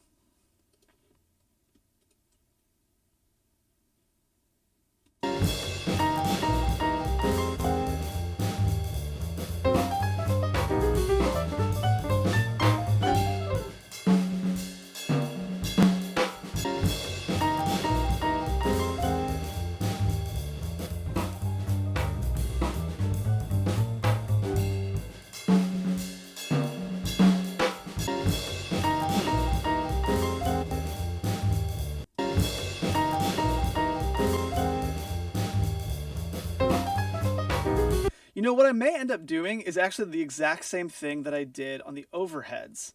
Is I might just use some multi-band compression instead of using some cuts. So that I'm really just cutting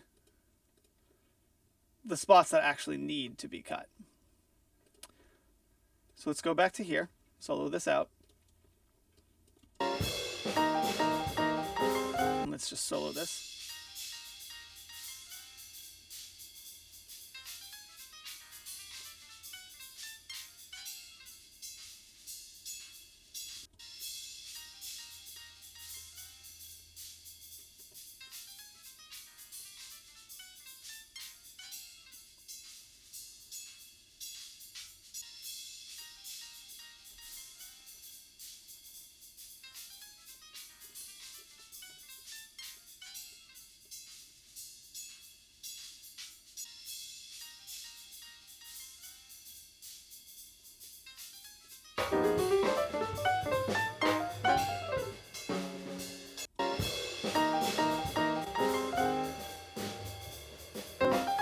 That's helping us out a little bit.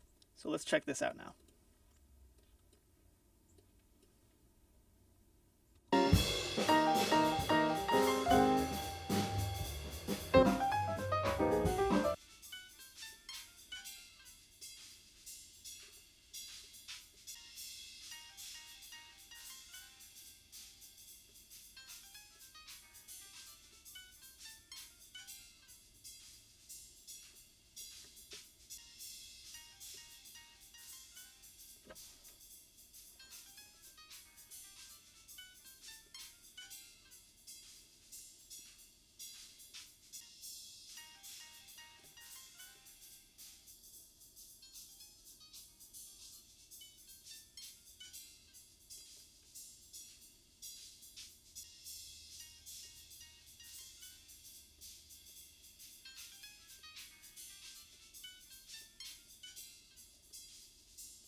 Okay, let's see what this sounds like.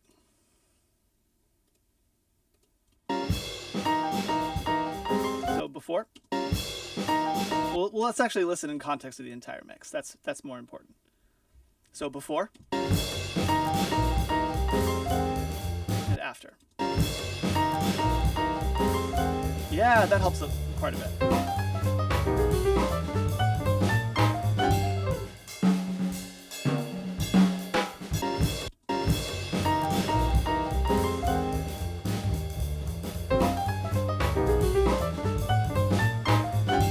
I actually like a lot of the low end as well. I think I'm going to just basically back off this a little bit less. Like instead of a 3 dB cut, maybe just a 2 dB cut.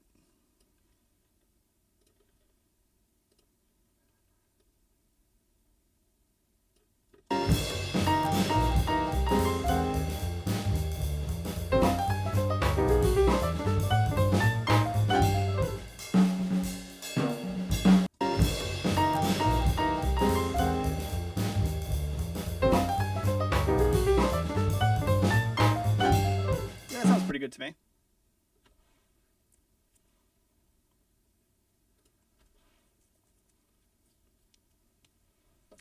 Okay, now let's listen to our bass and listen to some of the bleed in there.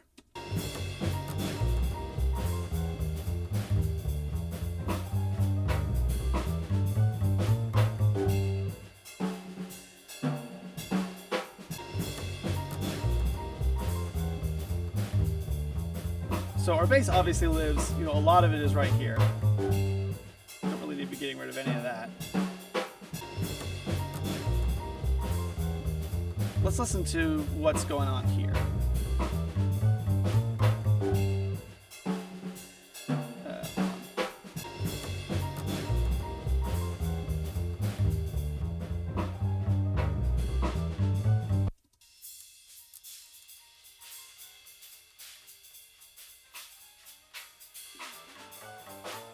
Yeah, so I'm not really hearing hardly anything.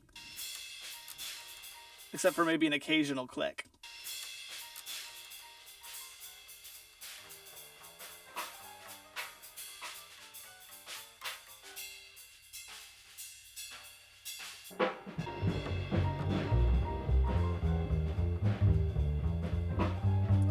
Now that might be far too aggressive. Let's see what that sounds like before and after in context of the whole mix. So before and after.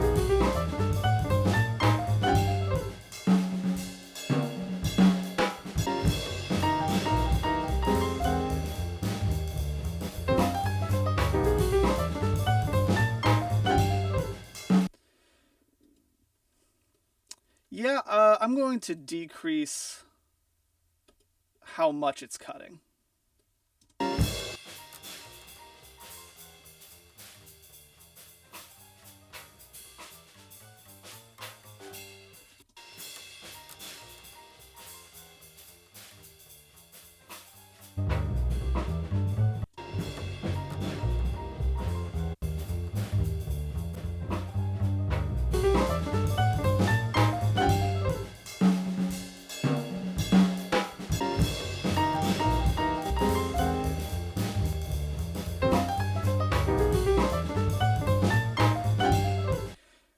That definitely helps a lot. I think I'm still going to... So I think I'm going to make this a high shelf instead.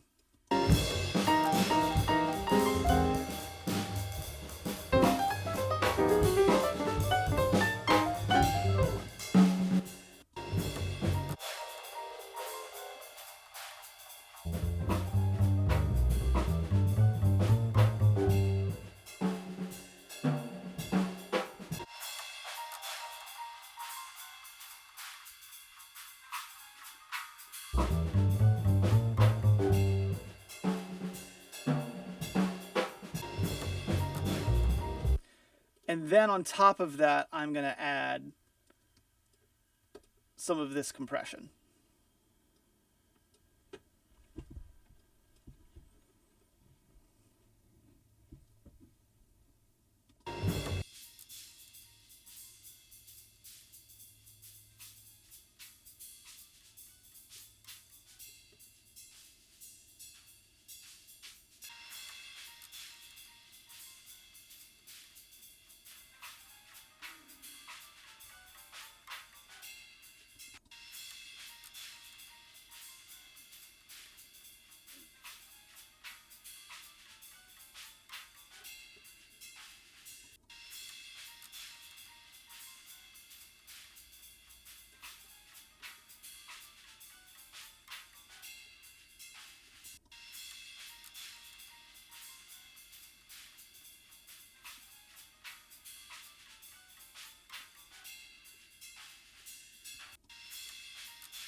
Okay, so let's see what that sounds like.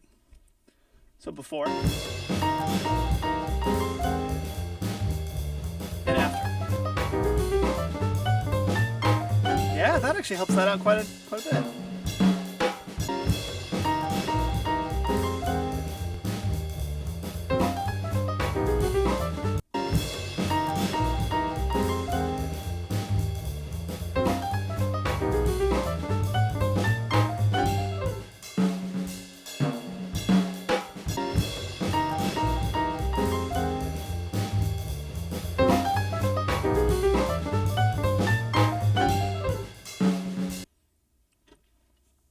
Cool.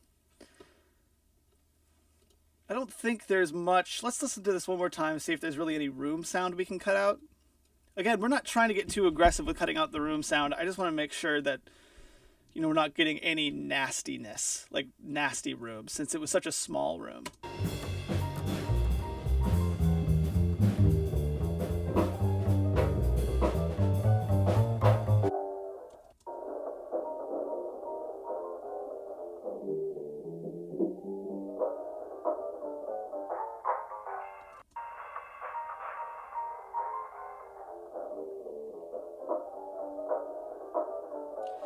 Yeah, kind of right there sounding bad. And that's honestly mostly drums. So let's cut some of that out.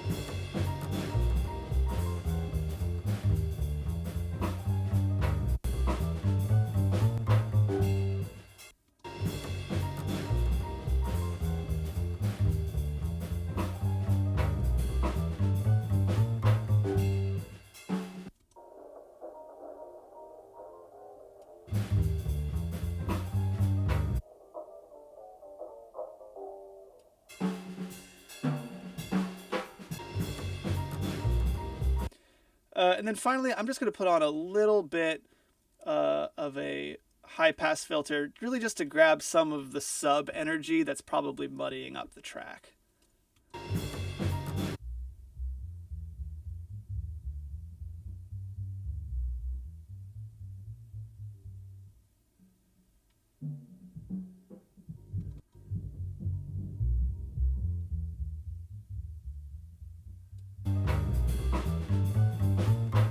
Yeah, so I'm not really wanting to do really much at all.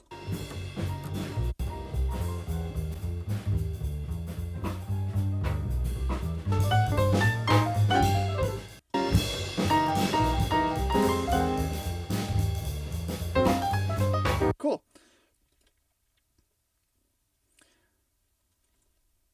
So let's really quickly just look at everything we've done so far on trying to control some of these drums. So here's a quick before.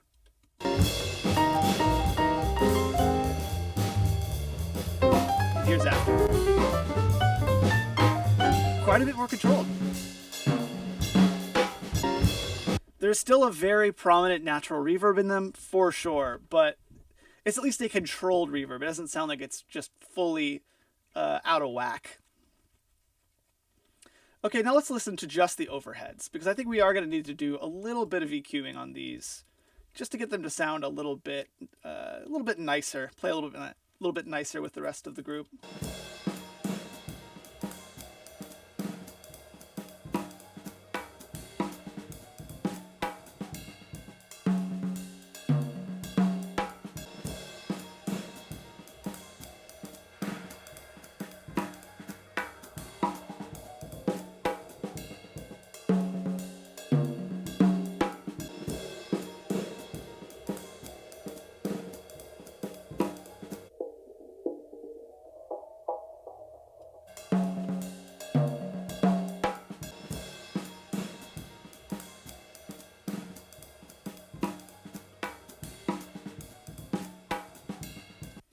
Okay, let's get a little bit of a filter going. Again, there's just stuff down here that we don't really need in the mix that is cluttering up where the kick and the bass could be living.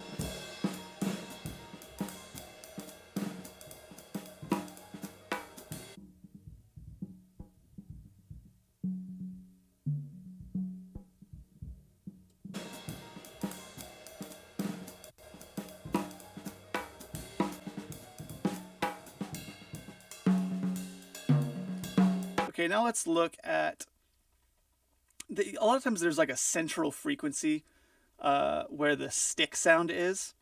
So let's see if we can find that. Just cut it a hair.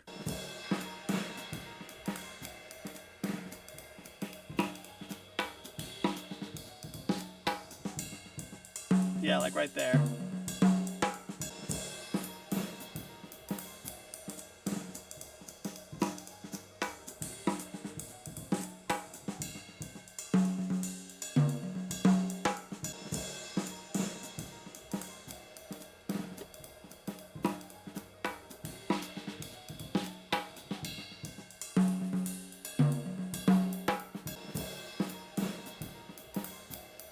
Yeah, right there as well.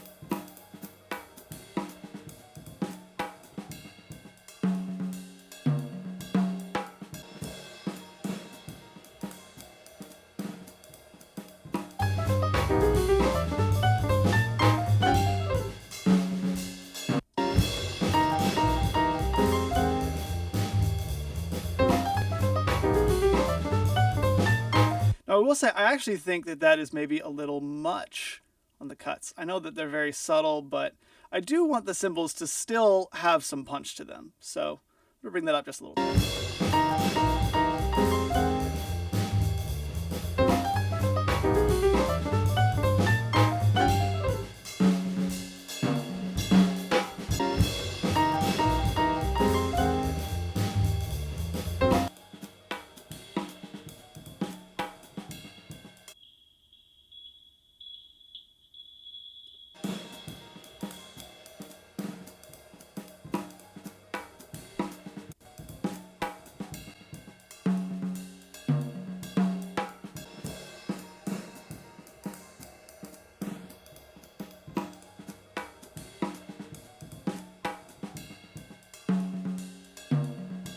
I think that's kind of where it's living, actually.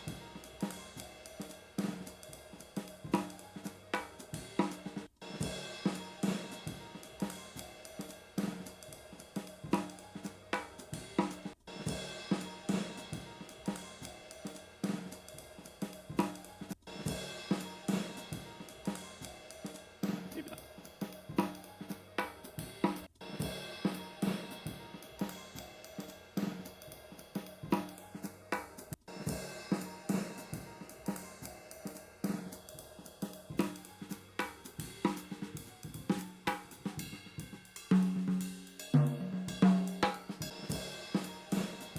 I think I'm going to take a little bit more out of here.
Let's check out the snare for a second. I'm wanting just a little bit more from the snare. There's really not much in the upper mids or top end.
let's listen to our kick.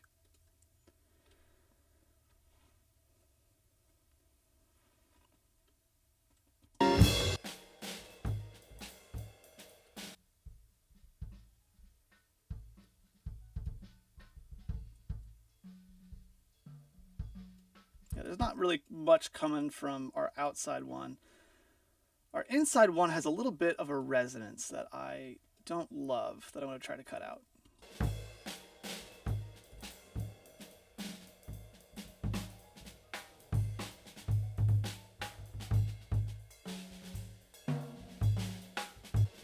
Yeah, kind of like right there-ish.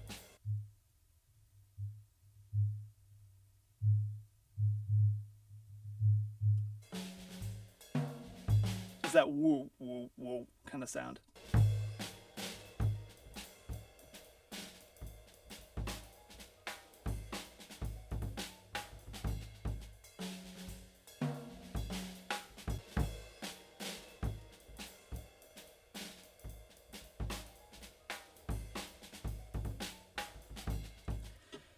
Okay, I'm going to have to do a pretty large gain stage to get this back to where it was. So let's check that out. So before, I'll actually increase the headroom just so that it's easier to see what's going on. So before.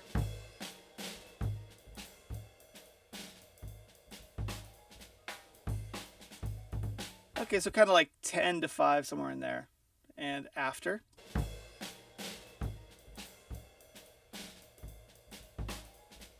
Yeah, so let's increase this by maybe 4 decibels and see what happens.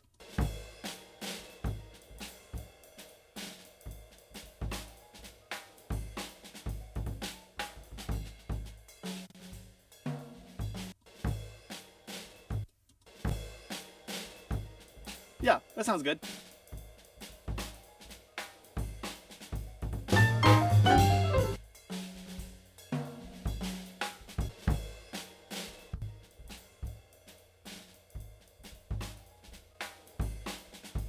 Yeah, it just cleans it up a little bit. It's nice.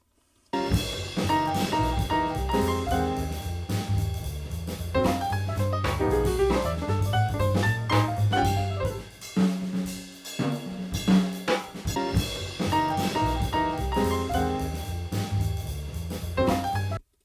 me actually take this down a hair.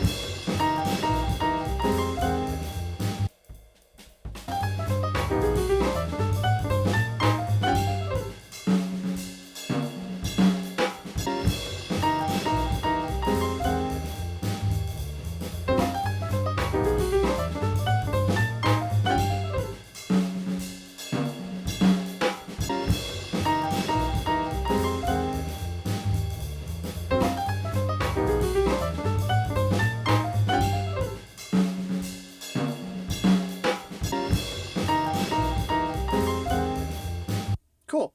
So one thing I think I will do later on in this session is I'm actually going to go back and automate the piano down a few decibels whenever it's just a drum solo, just so it's not quite so obvious.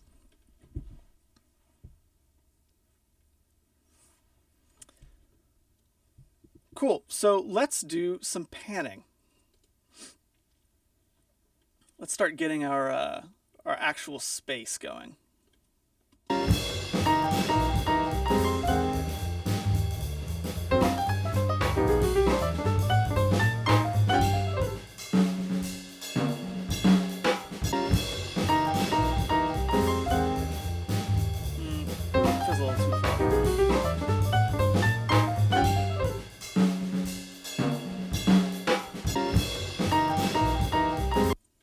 Okay, now let's go over here to our piano.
Okay, so let's listen to where the balance of the drums is in the piano.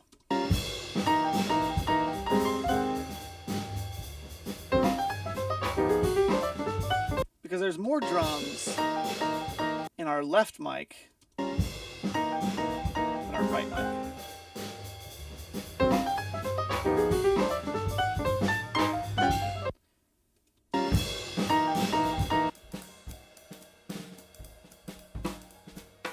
And the drums are a little farther to the left as well.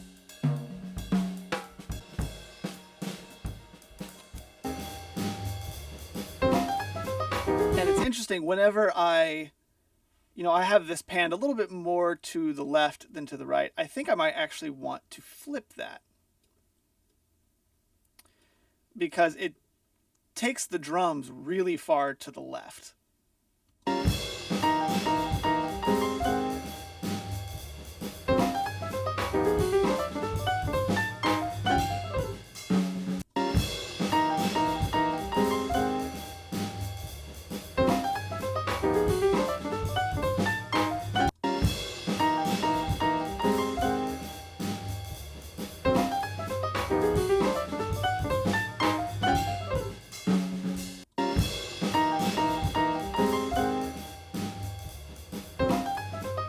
Ooh, I actually like that, taking that mic down a little bit.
That sounded pretty good to me.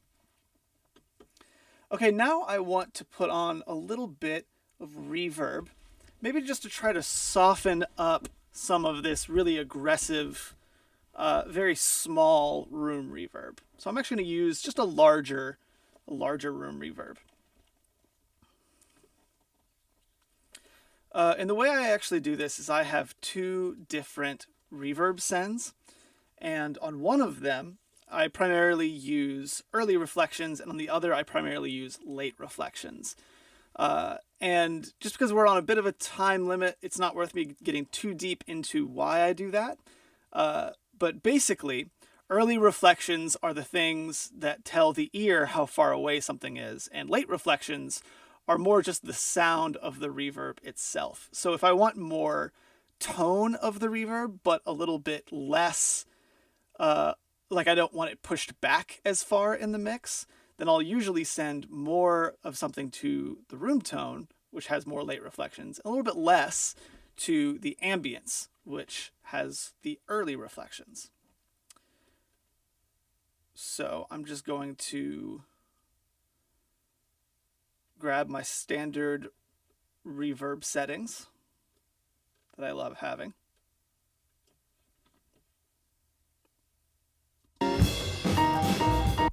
And the first thing I'm going to do, I have just a medium chamber right now, and that's not what we really are going to want. We're just going to want a room sound, probably.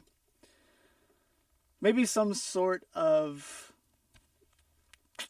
some sort of music club.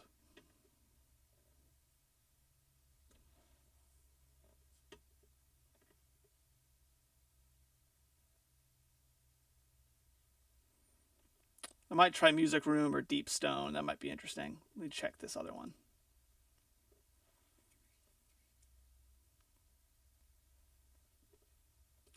Yeah, let's try Music Room. See what that sounds like.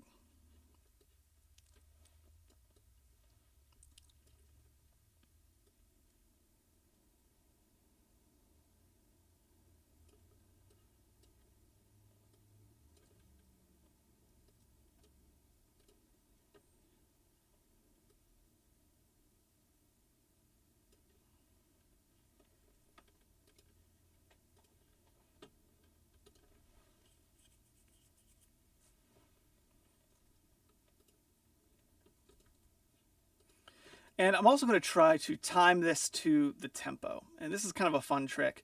I actually have a free app called Delay Time Calculator that I really like using in situations like this. So I just put in the BPM, which is 105. And I know what all of the delay times are in milliseconds. So the cool thing about this, let me go back over here. I'll bring this back up. Is I can tell, okay, well, how long is a half note, for instance? So for this, a half note is 1.142 seconds. You know, so do I really want to change the decay time to be a little bit closer to the amount that it's going to be? And I honestly don't. I care more about it being under the amount of time than it being over the amount of time. I don't want it to be over. So I'm actually going to keep this at 1 second, and we'll see what it sounds like. But now I'm going to go in and send all of the stuff I need over to the reverb. And that's what these sends are right here, 33 and 34.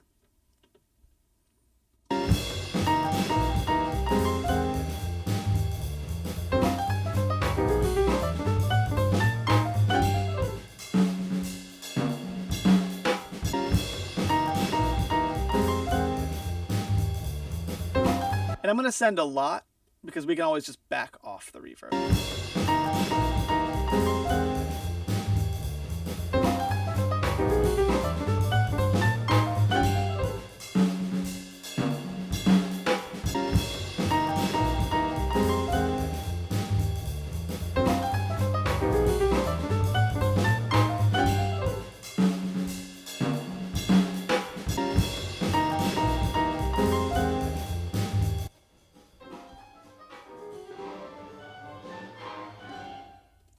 Okay, now let's mix this in and see if it sounds good.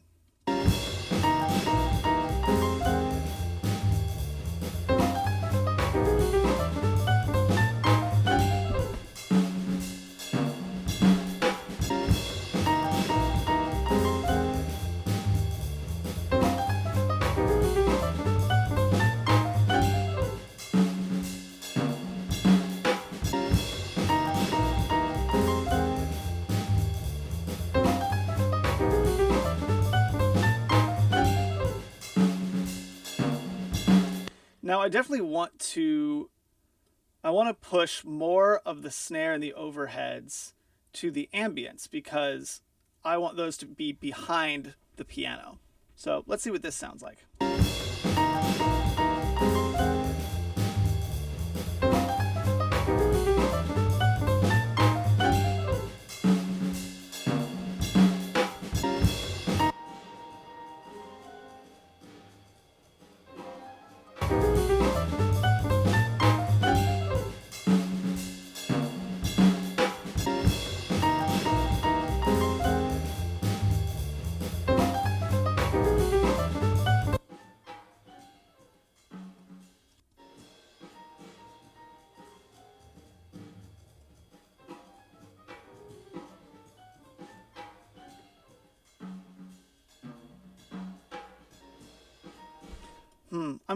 I'm curious.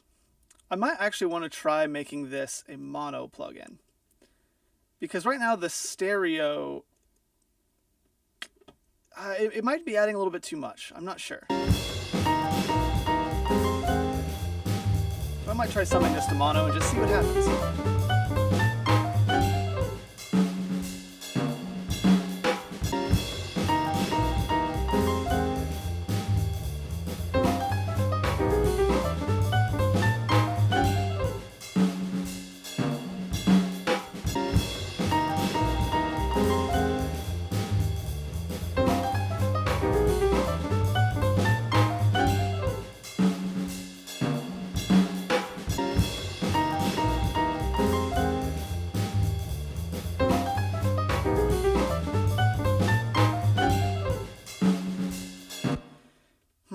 I don't think I'd love it mono either. So I think what I'm going to do is I'm just going to make it less stereo. And this is definitely something that you can do inside of your DAW. I believe in Logic it's called the direction mixer. Yes, it is. So this spread basically controls how stereo something is. So what I'm going to do is I'm actually just going to decrease the spread a little bit so that it's more mono than it was before, but it's not fully mono.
You know, what I'm also going to do is I'm going to send my compressors to these reverb sends as well, because really what I'm trying to do is just create a consistent room reverb tone for everything. And I'm just going to send probably the same amount.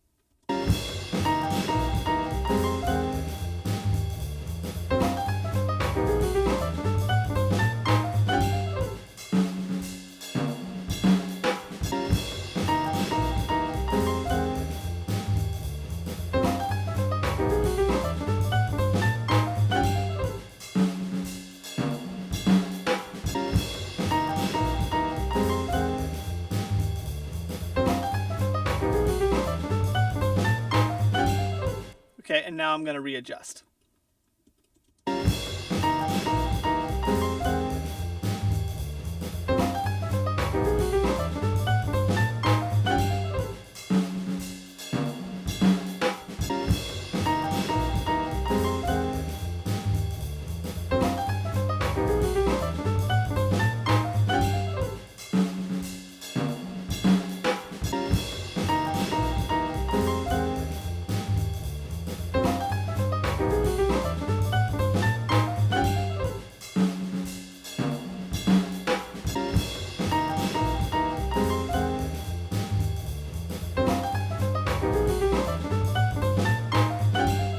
Sounded pretty good to me, and I do think it's solving a little bit of our room issue around the drum bus, because it's softening it a little bit. It's giving it a little bit more of a tail, which makes the room feel a little bit bigger, which really just means that the drum bus feels like it's farther away. And for a song like this, I'm honestly okay with that.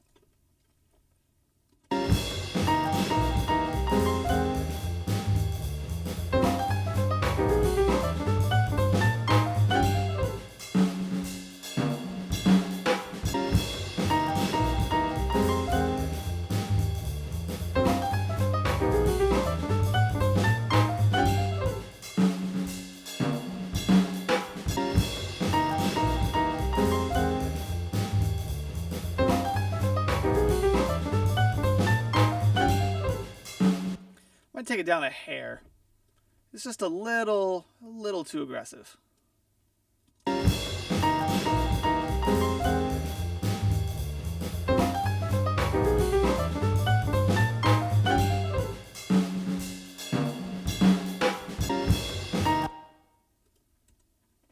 Cool.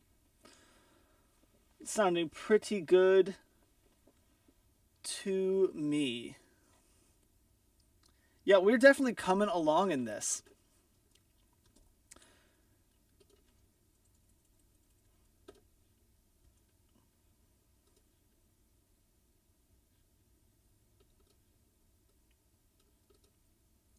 So I'm going to listen to it from the beginning, and let's see what sounds we come up with. See if there's anything that we can do some more tweaking to.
So we have hit our final break before we're done for the day.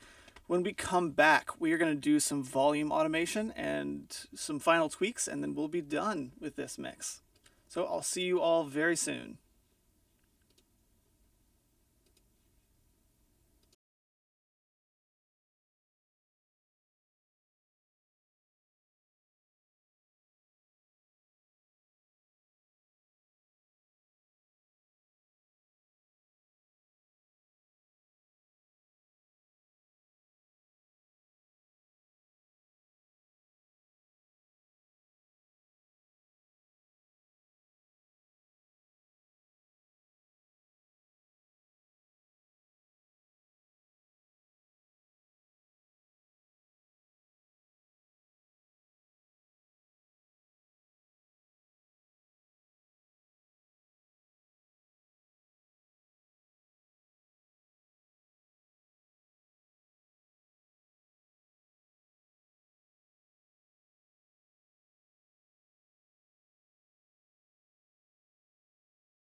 All right, welcome back. Let's get into some of our volume automation and some final tweaks. And then we are going to be done. We've only got 1 hour left.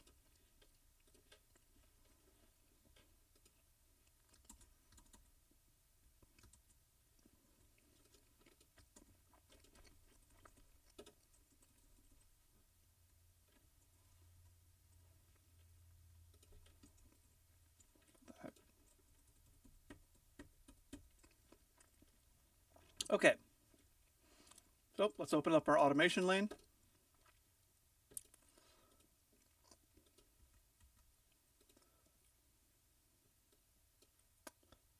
We want to make sure that the automation for these is on. I don't know why it isn't.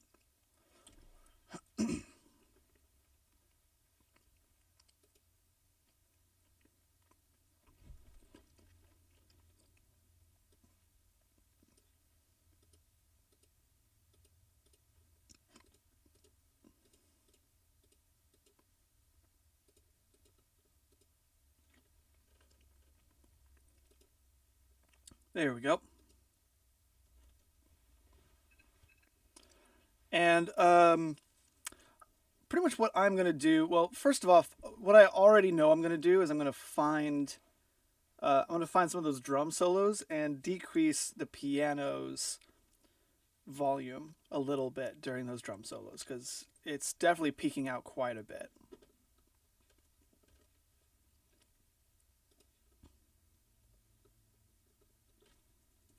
It being the room resonance, like the room sound.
There we go.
Yeah, I think I'm actually going to keep that little bit there on the end.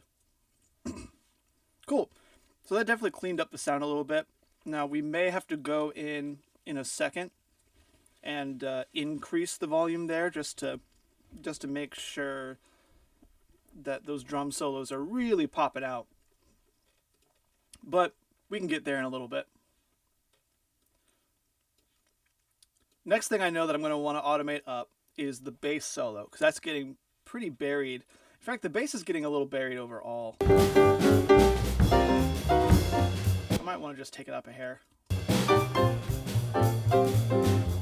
not.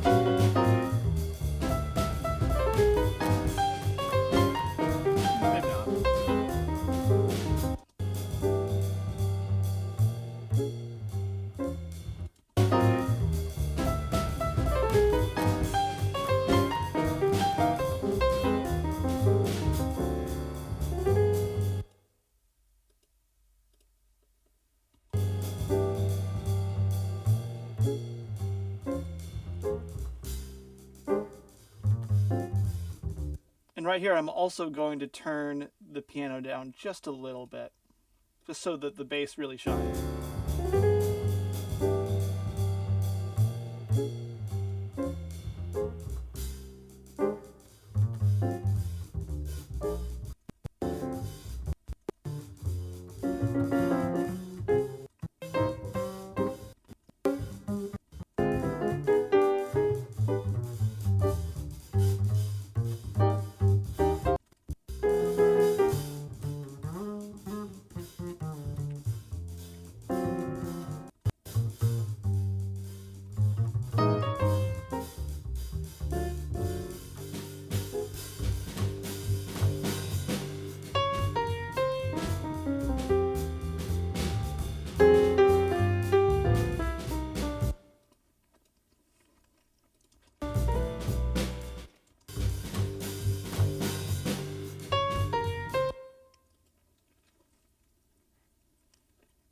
Okay, let's try this.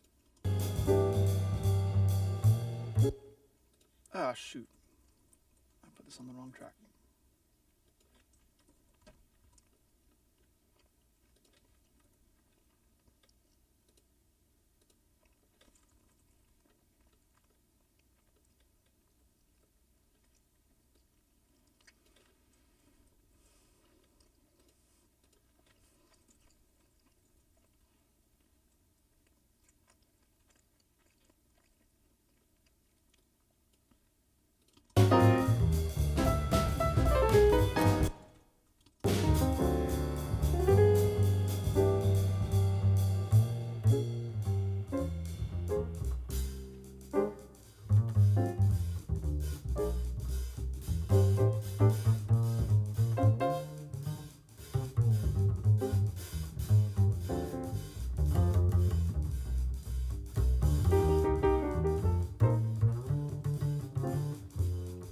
That's sounding a lot better.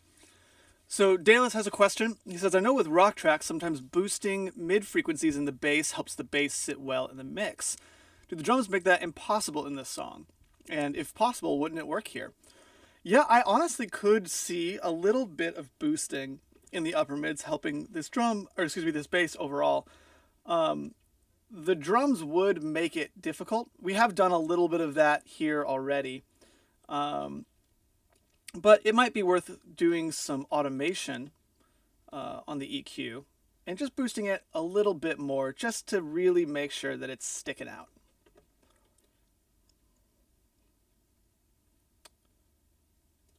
I think that's a very good idea. Let's see what this is going to do.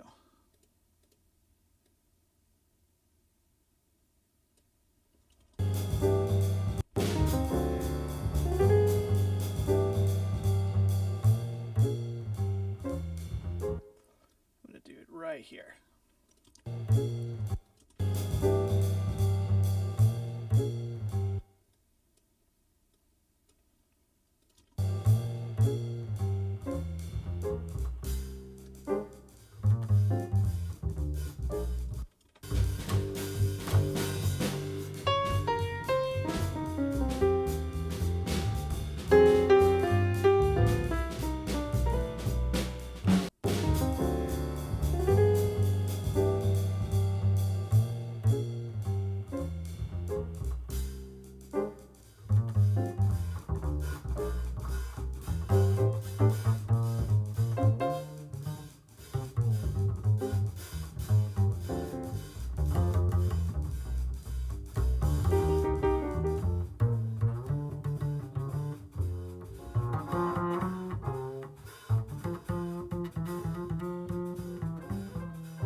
So it is increasing the drums a little bit, but luckily this is a part of the song where the drums are pretty subtle. If we were trying to increase this in one of the parts where the drums were pretty bombastic, I don't know if we would really be able to. But for right here, yeah, it absolutely helps it stick out pretty nicely.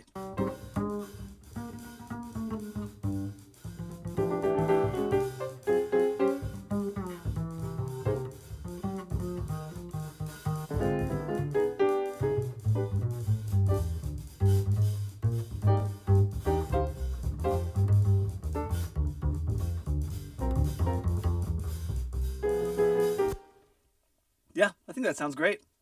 I think that and the lighter piano really lend a lot to this particular section.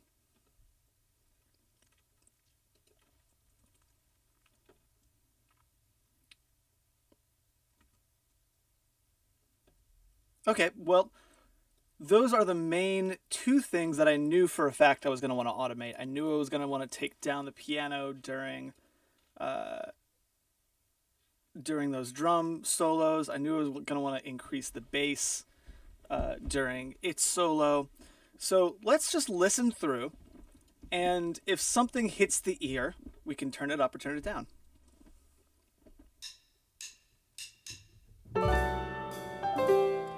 One thing I will say, I do think I'm going to turn the reverb down just a little bit. It's just a little aggressive.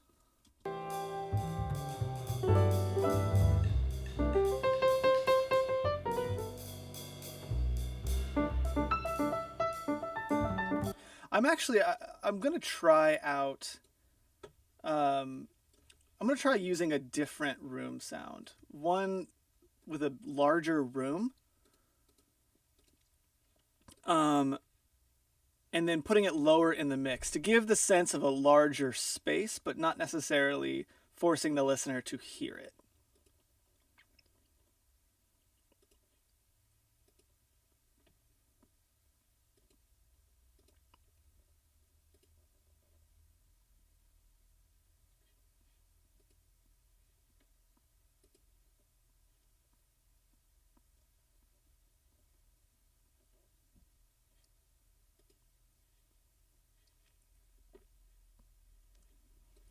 Let's try large room.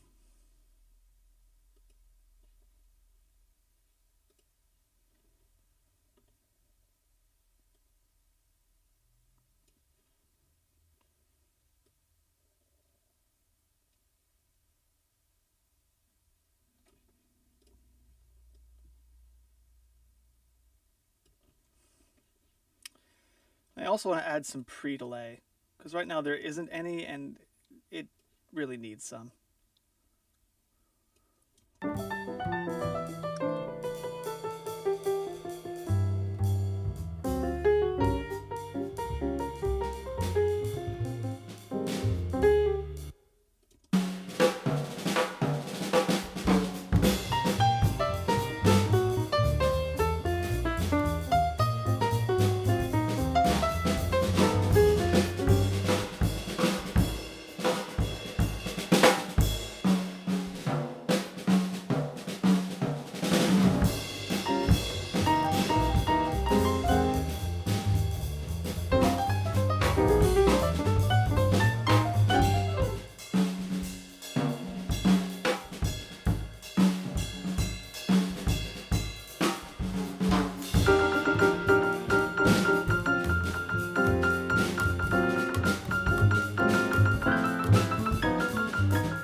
that sounds actually a lot better to me.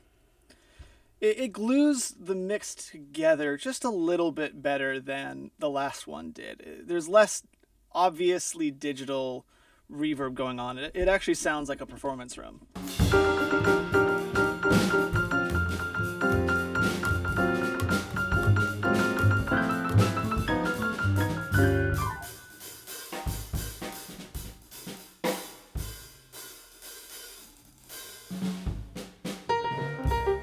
It's definitely something that is felt more than is heard, and that's exactly what I was going for. Perfect. So let's go back, potentially make some volume tweaks.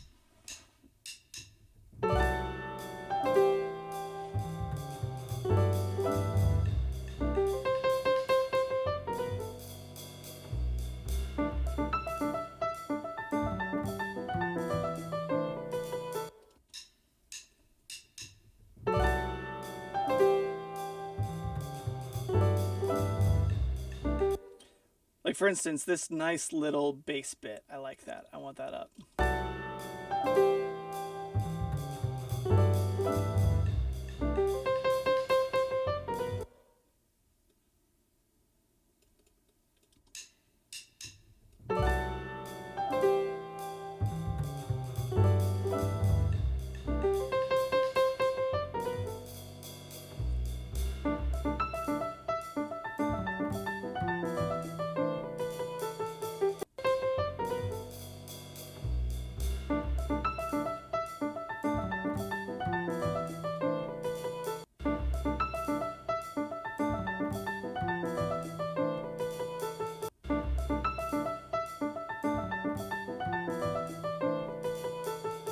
Yeah, so a lot of it is just going to be going through, listening to each phrase, and kind of just pocketing it where it needs to go.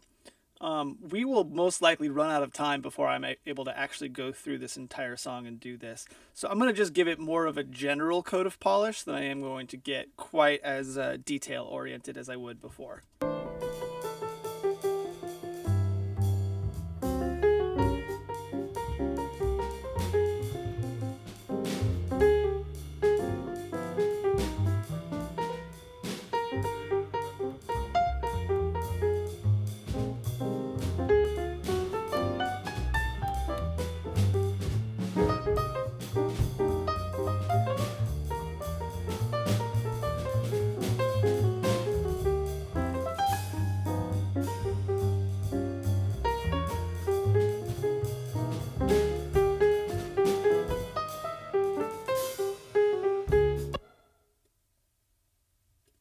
Like right here, for instance.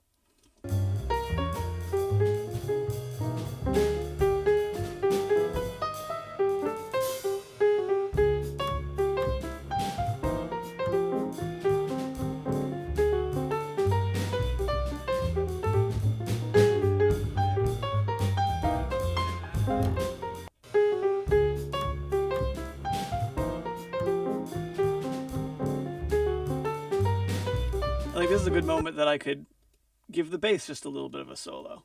Just a little bit.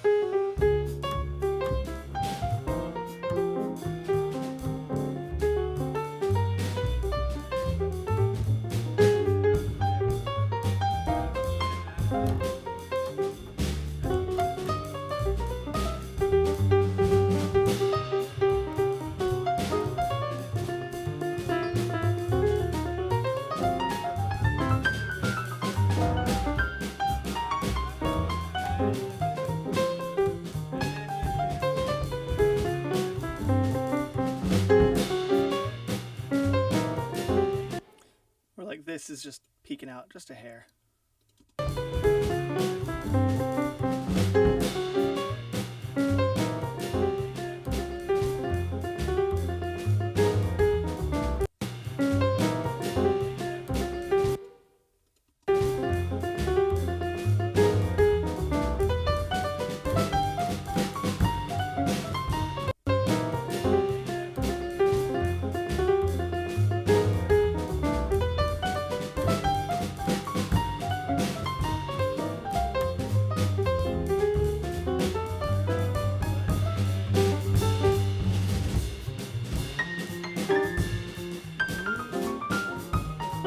one thing I am going to do really quickly.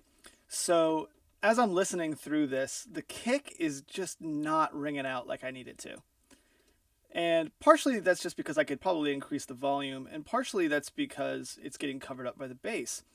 So what I'm actually going to do is I'm going to add a little side chain compression, just a little bit, to this bass.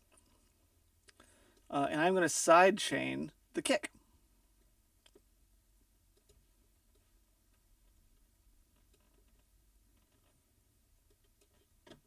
So I'm going to go down here, make sure that I'm hitting external.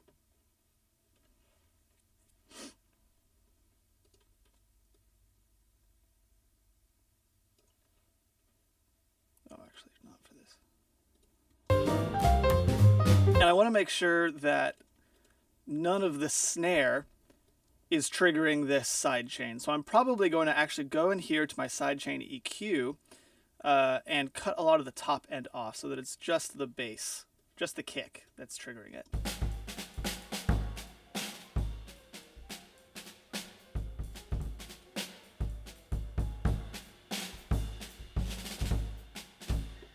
Oh, hold on. I need to be listening to the bass.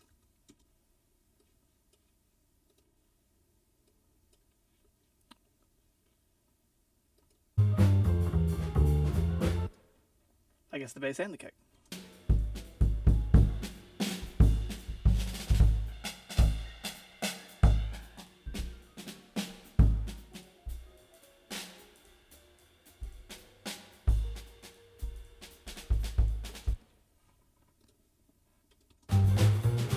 Great.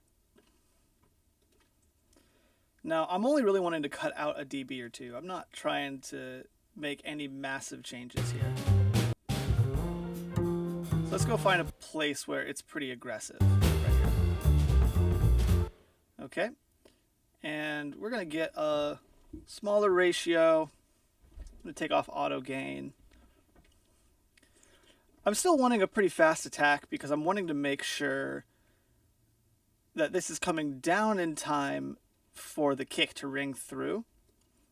And I don't know if I'm really going to need anything more than like an auto release, because I'm not trying to take down a lot of the kick, or rather a lot of the bass. I'm just trying to keep the kick poking out.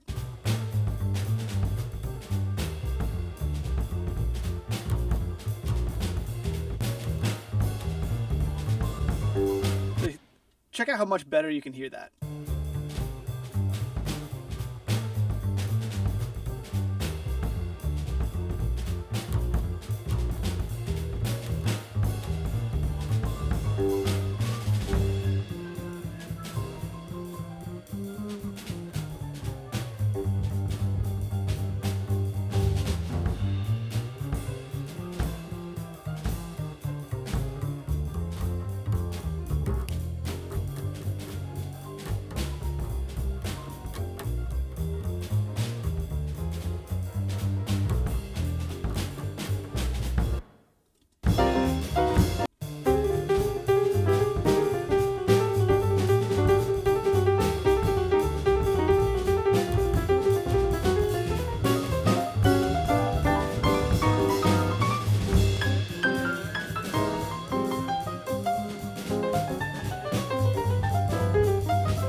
That's helping that poke out very nicely.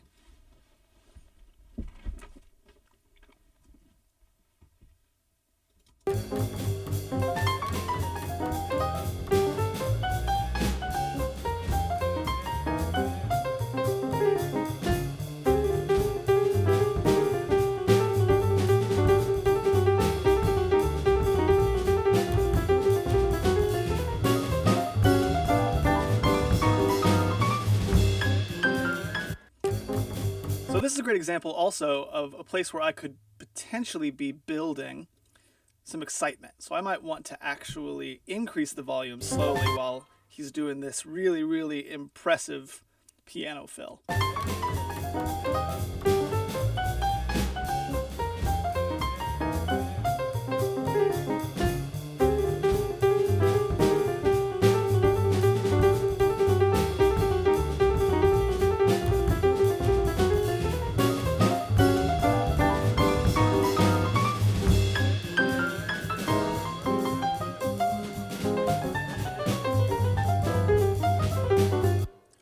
It just gives it just a nice sense of energy. I might also actually take it down a little bit to give it even more of a build.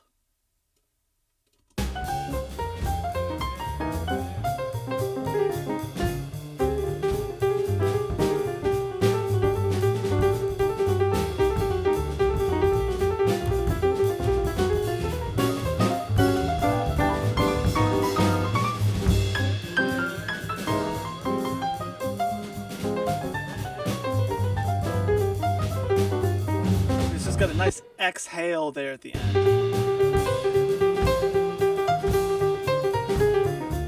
You can do the exact same thing here if you wanted to.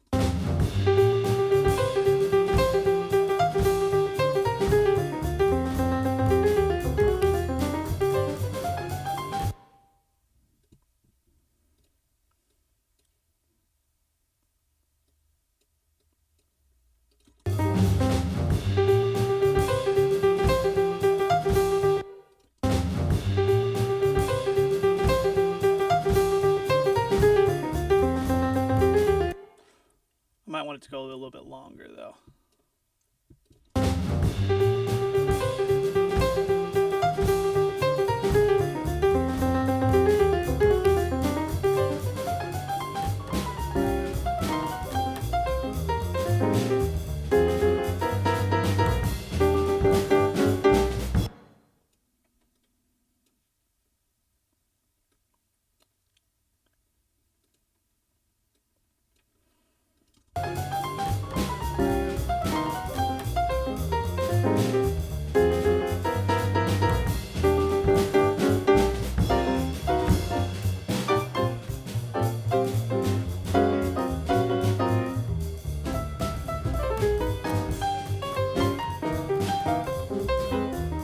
So usually what I would do, again, if I had a little bit more time, is I would actually go through and do one pass where I was listening primarily to the piano and thinking, okay, how can I use volume automation to make this track really excel? And then I would do another pass and I would listen primarily to the bass, thinking the exact same thing. And then a third pass where I was listening primarily to the drums. Right now I'm only really listening to the piano because that's the main melody instrument. But there's been quite a few opportunities for some great bass moments as well. And for jazz mixing, which again is so sparse, so much of the quality of the mix comes from these small volume automations rather than heavy processing.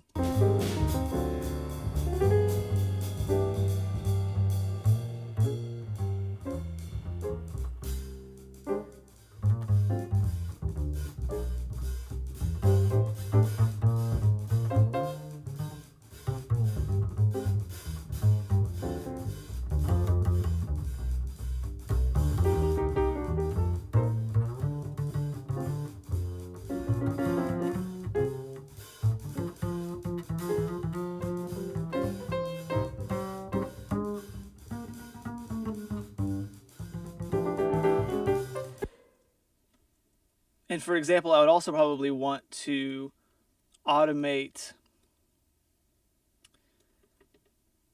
the solo just a little bit more because, unfortunately there's so much room noise in it that as I was taking the volume up, I was simultaneously pushing it back in the mix. So it was a very odd moment. So I would definitely want to be going through and trying to make it just feel more consistent without just pushing the entire volume up.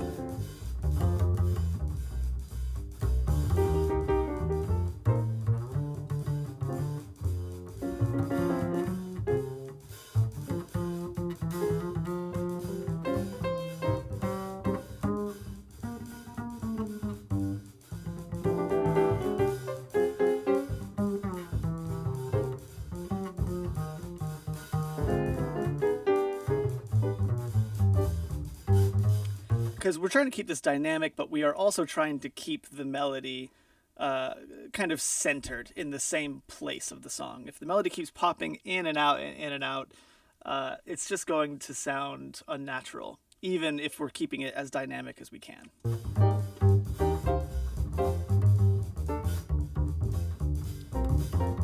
I will say we could use a little bit more bass on the bass.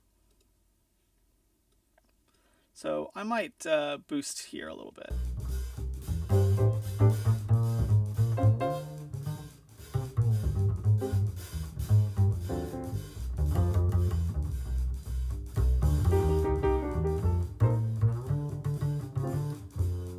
There's kind of one note that's peeking out though. Hold on.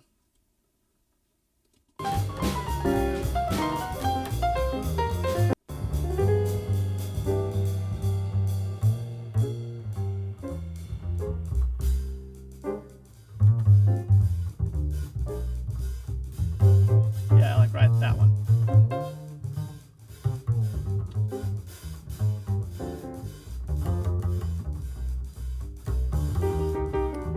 Yeah, that's just it's just peeking out too much. That's all.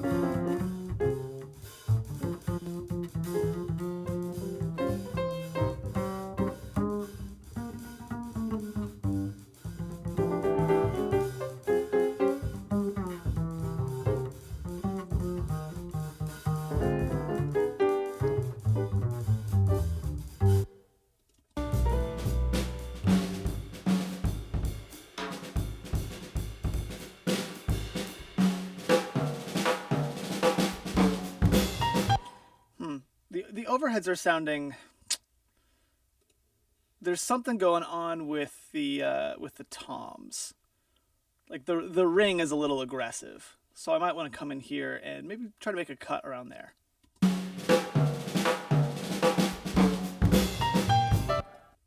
Let me just loop this.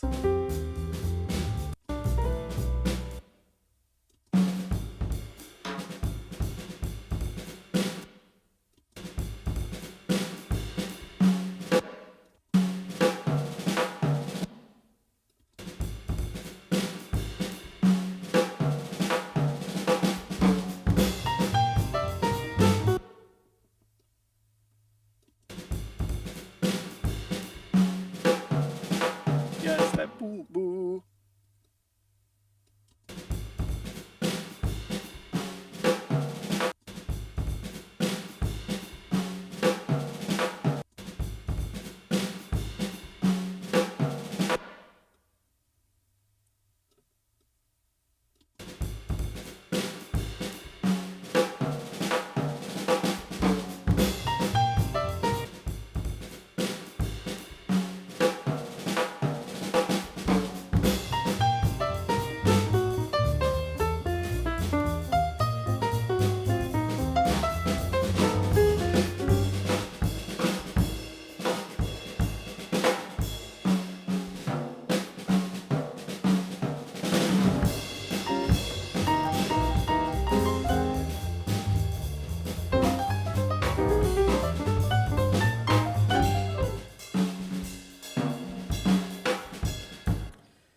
Reverb's also a little bit too bright for my taste.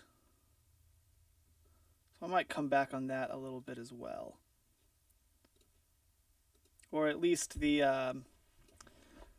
late reflections are for sure.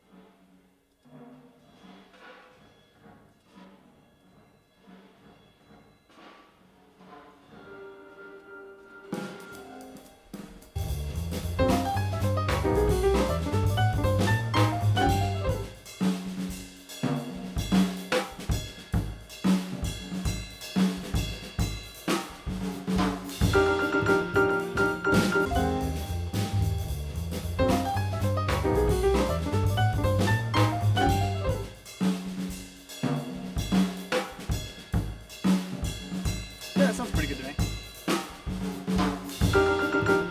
It's keeping those really, really high frequencies from just being too washy.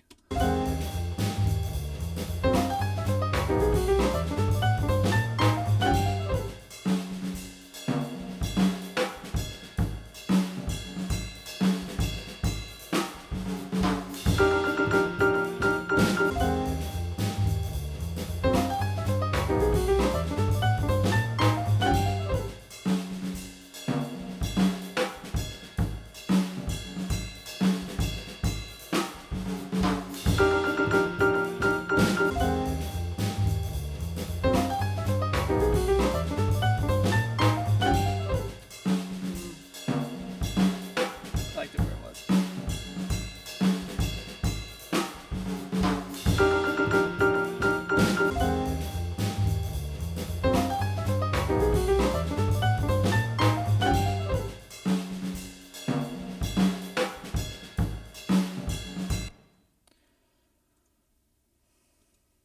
What I would maybe do if I had a little bit more time is go in here and during those... honestly, I could just do it right now.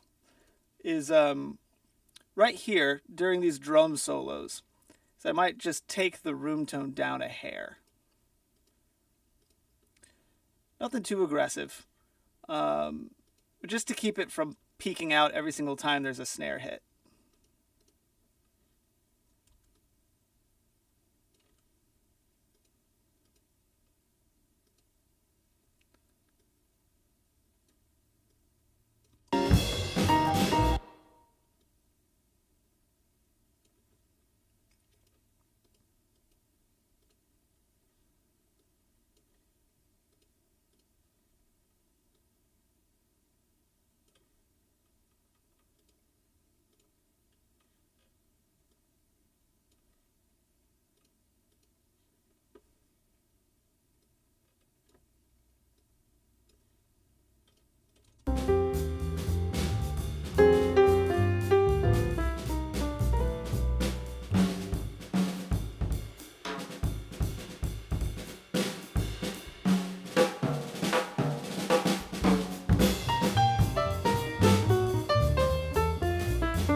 Yeah, that sounds a lot better.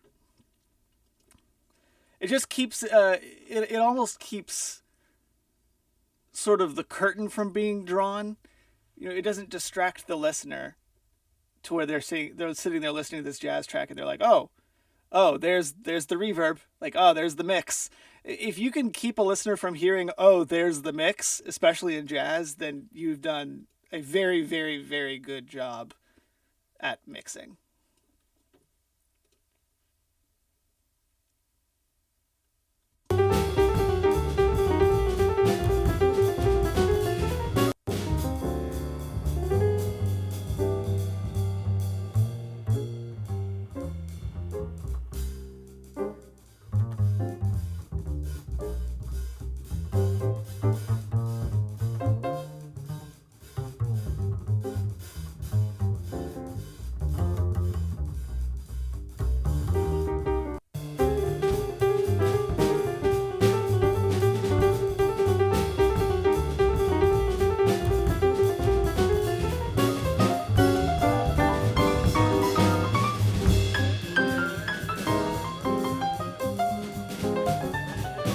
Yeah, that's sounding pretty good to me. I'm really, really digging this.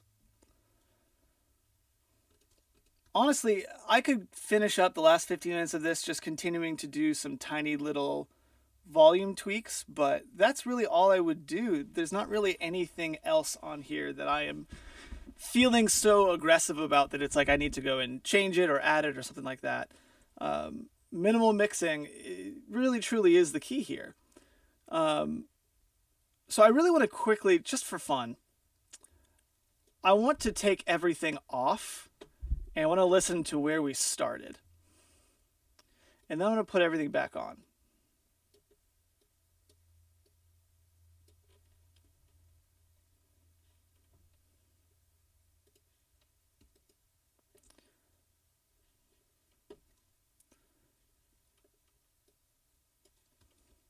So here's where we started.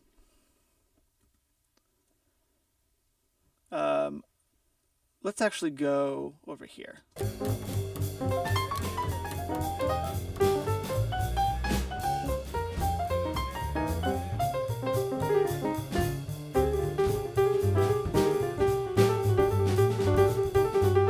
Even more than this, actually, I gotta sum this down to mono because we started in mono.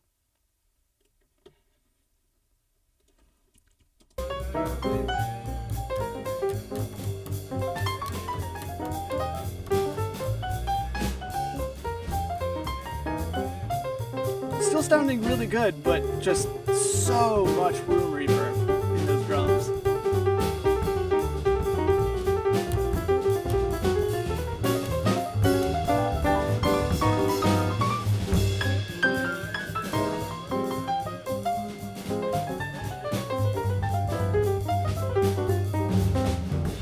So now let's see where we are at now.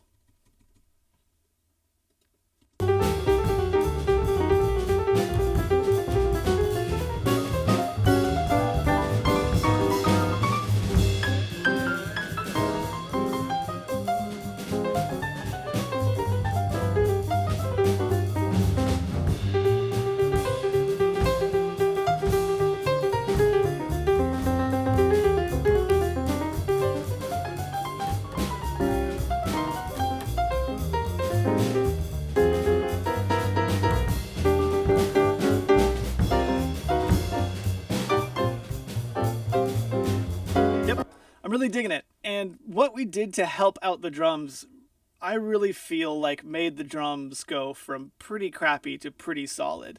They're still very vibey. They still have a lot of reverb on them, but it's a manageable amount of reverb, and it's a reverb that really adds to the sound rather than takes away from the sound. And that's really the important part.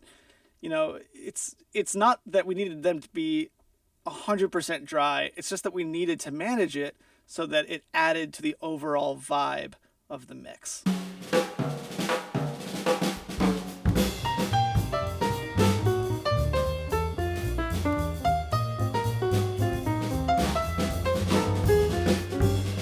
Pretty solid. So I think I'm going to end it here. I'm going to stay on for another 5 minutes or so, though, just in case anyone has any final questions just about what we had gone through throughout this entire process. I know it was pretty darn long, as it usually is. And mixing jazz is just weird, you know, because we're so used to making, fairly aggressive moves, making a lot of creative decisions, whereas this is, like I said, really just keeping the original intent as accurate as possible. So I'd love to stay on, answer anybody's questions. If everyone's kind of feeling good, and I'm not seeing any questions here in a minute or so, then we will head off, and I will see you all later on in the month or next month.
Okay, looks like everyone is feeling good.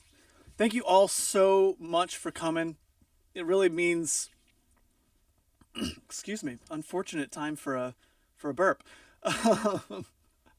uh, yeah, it really means the world that you guys are so appreciative and so willing to uh, help me help you out. Let me teach some of this. I've been accruing so much of this mixing knowledge for so many years, and it just feels really, really good to be able to impart it, and hopefully you will all be able to make better music because of it. So I think we will end it here. This is Dylan, musician on a mission. I will see you very, very soon. Have a great rest of your weekend.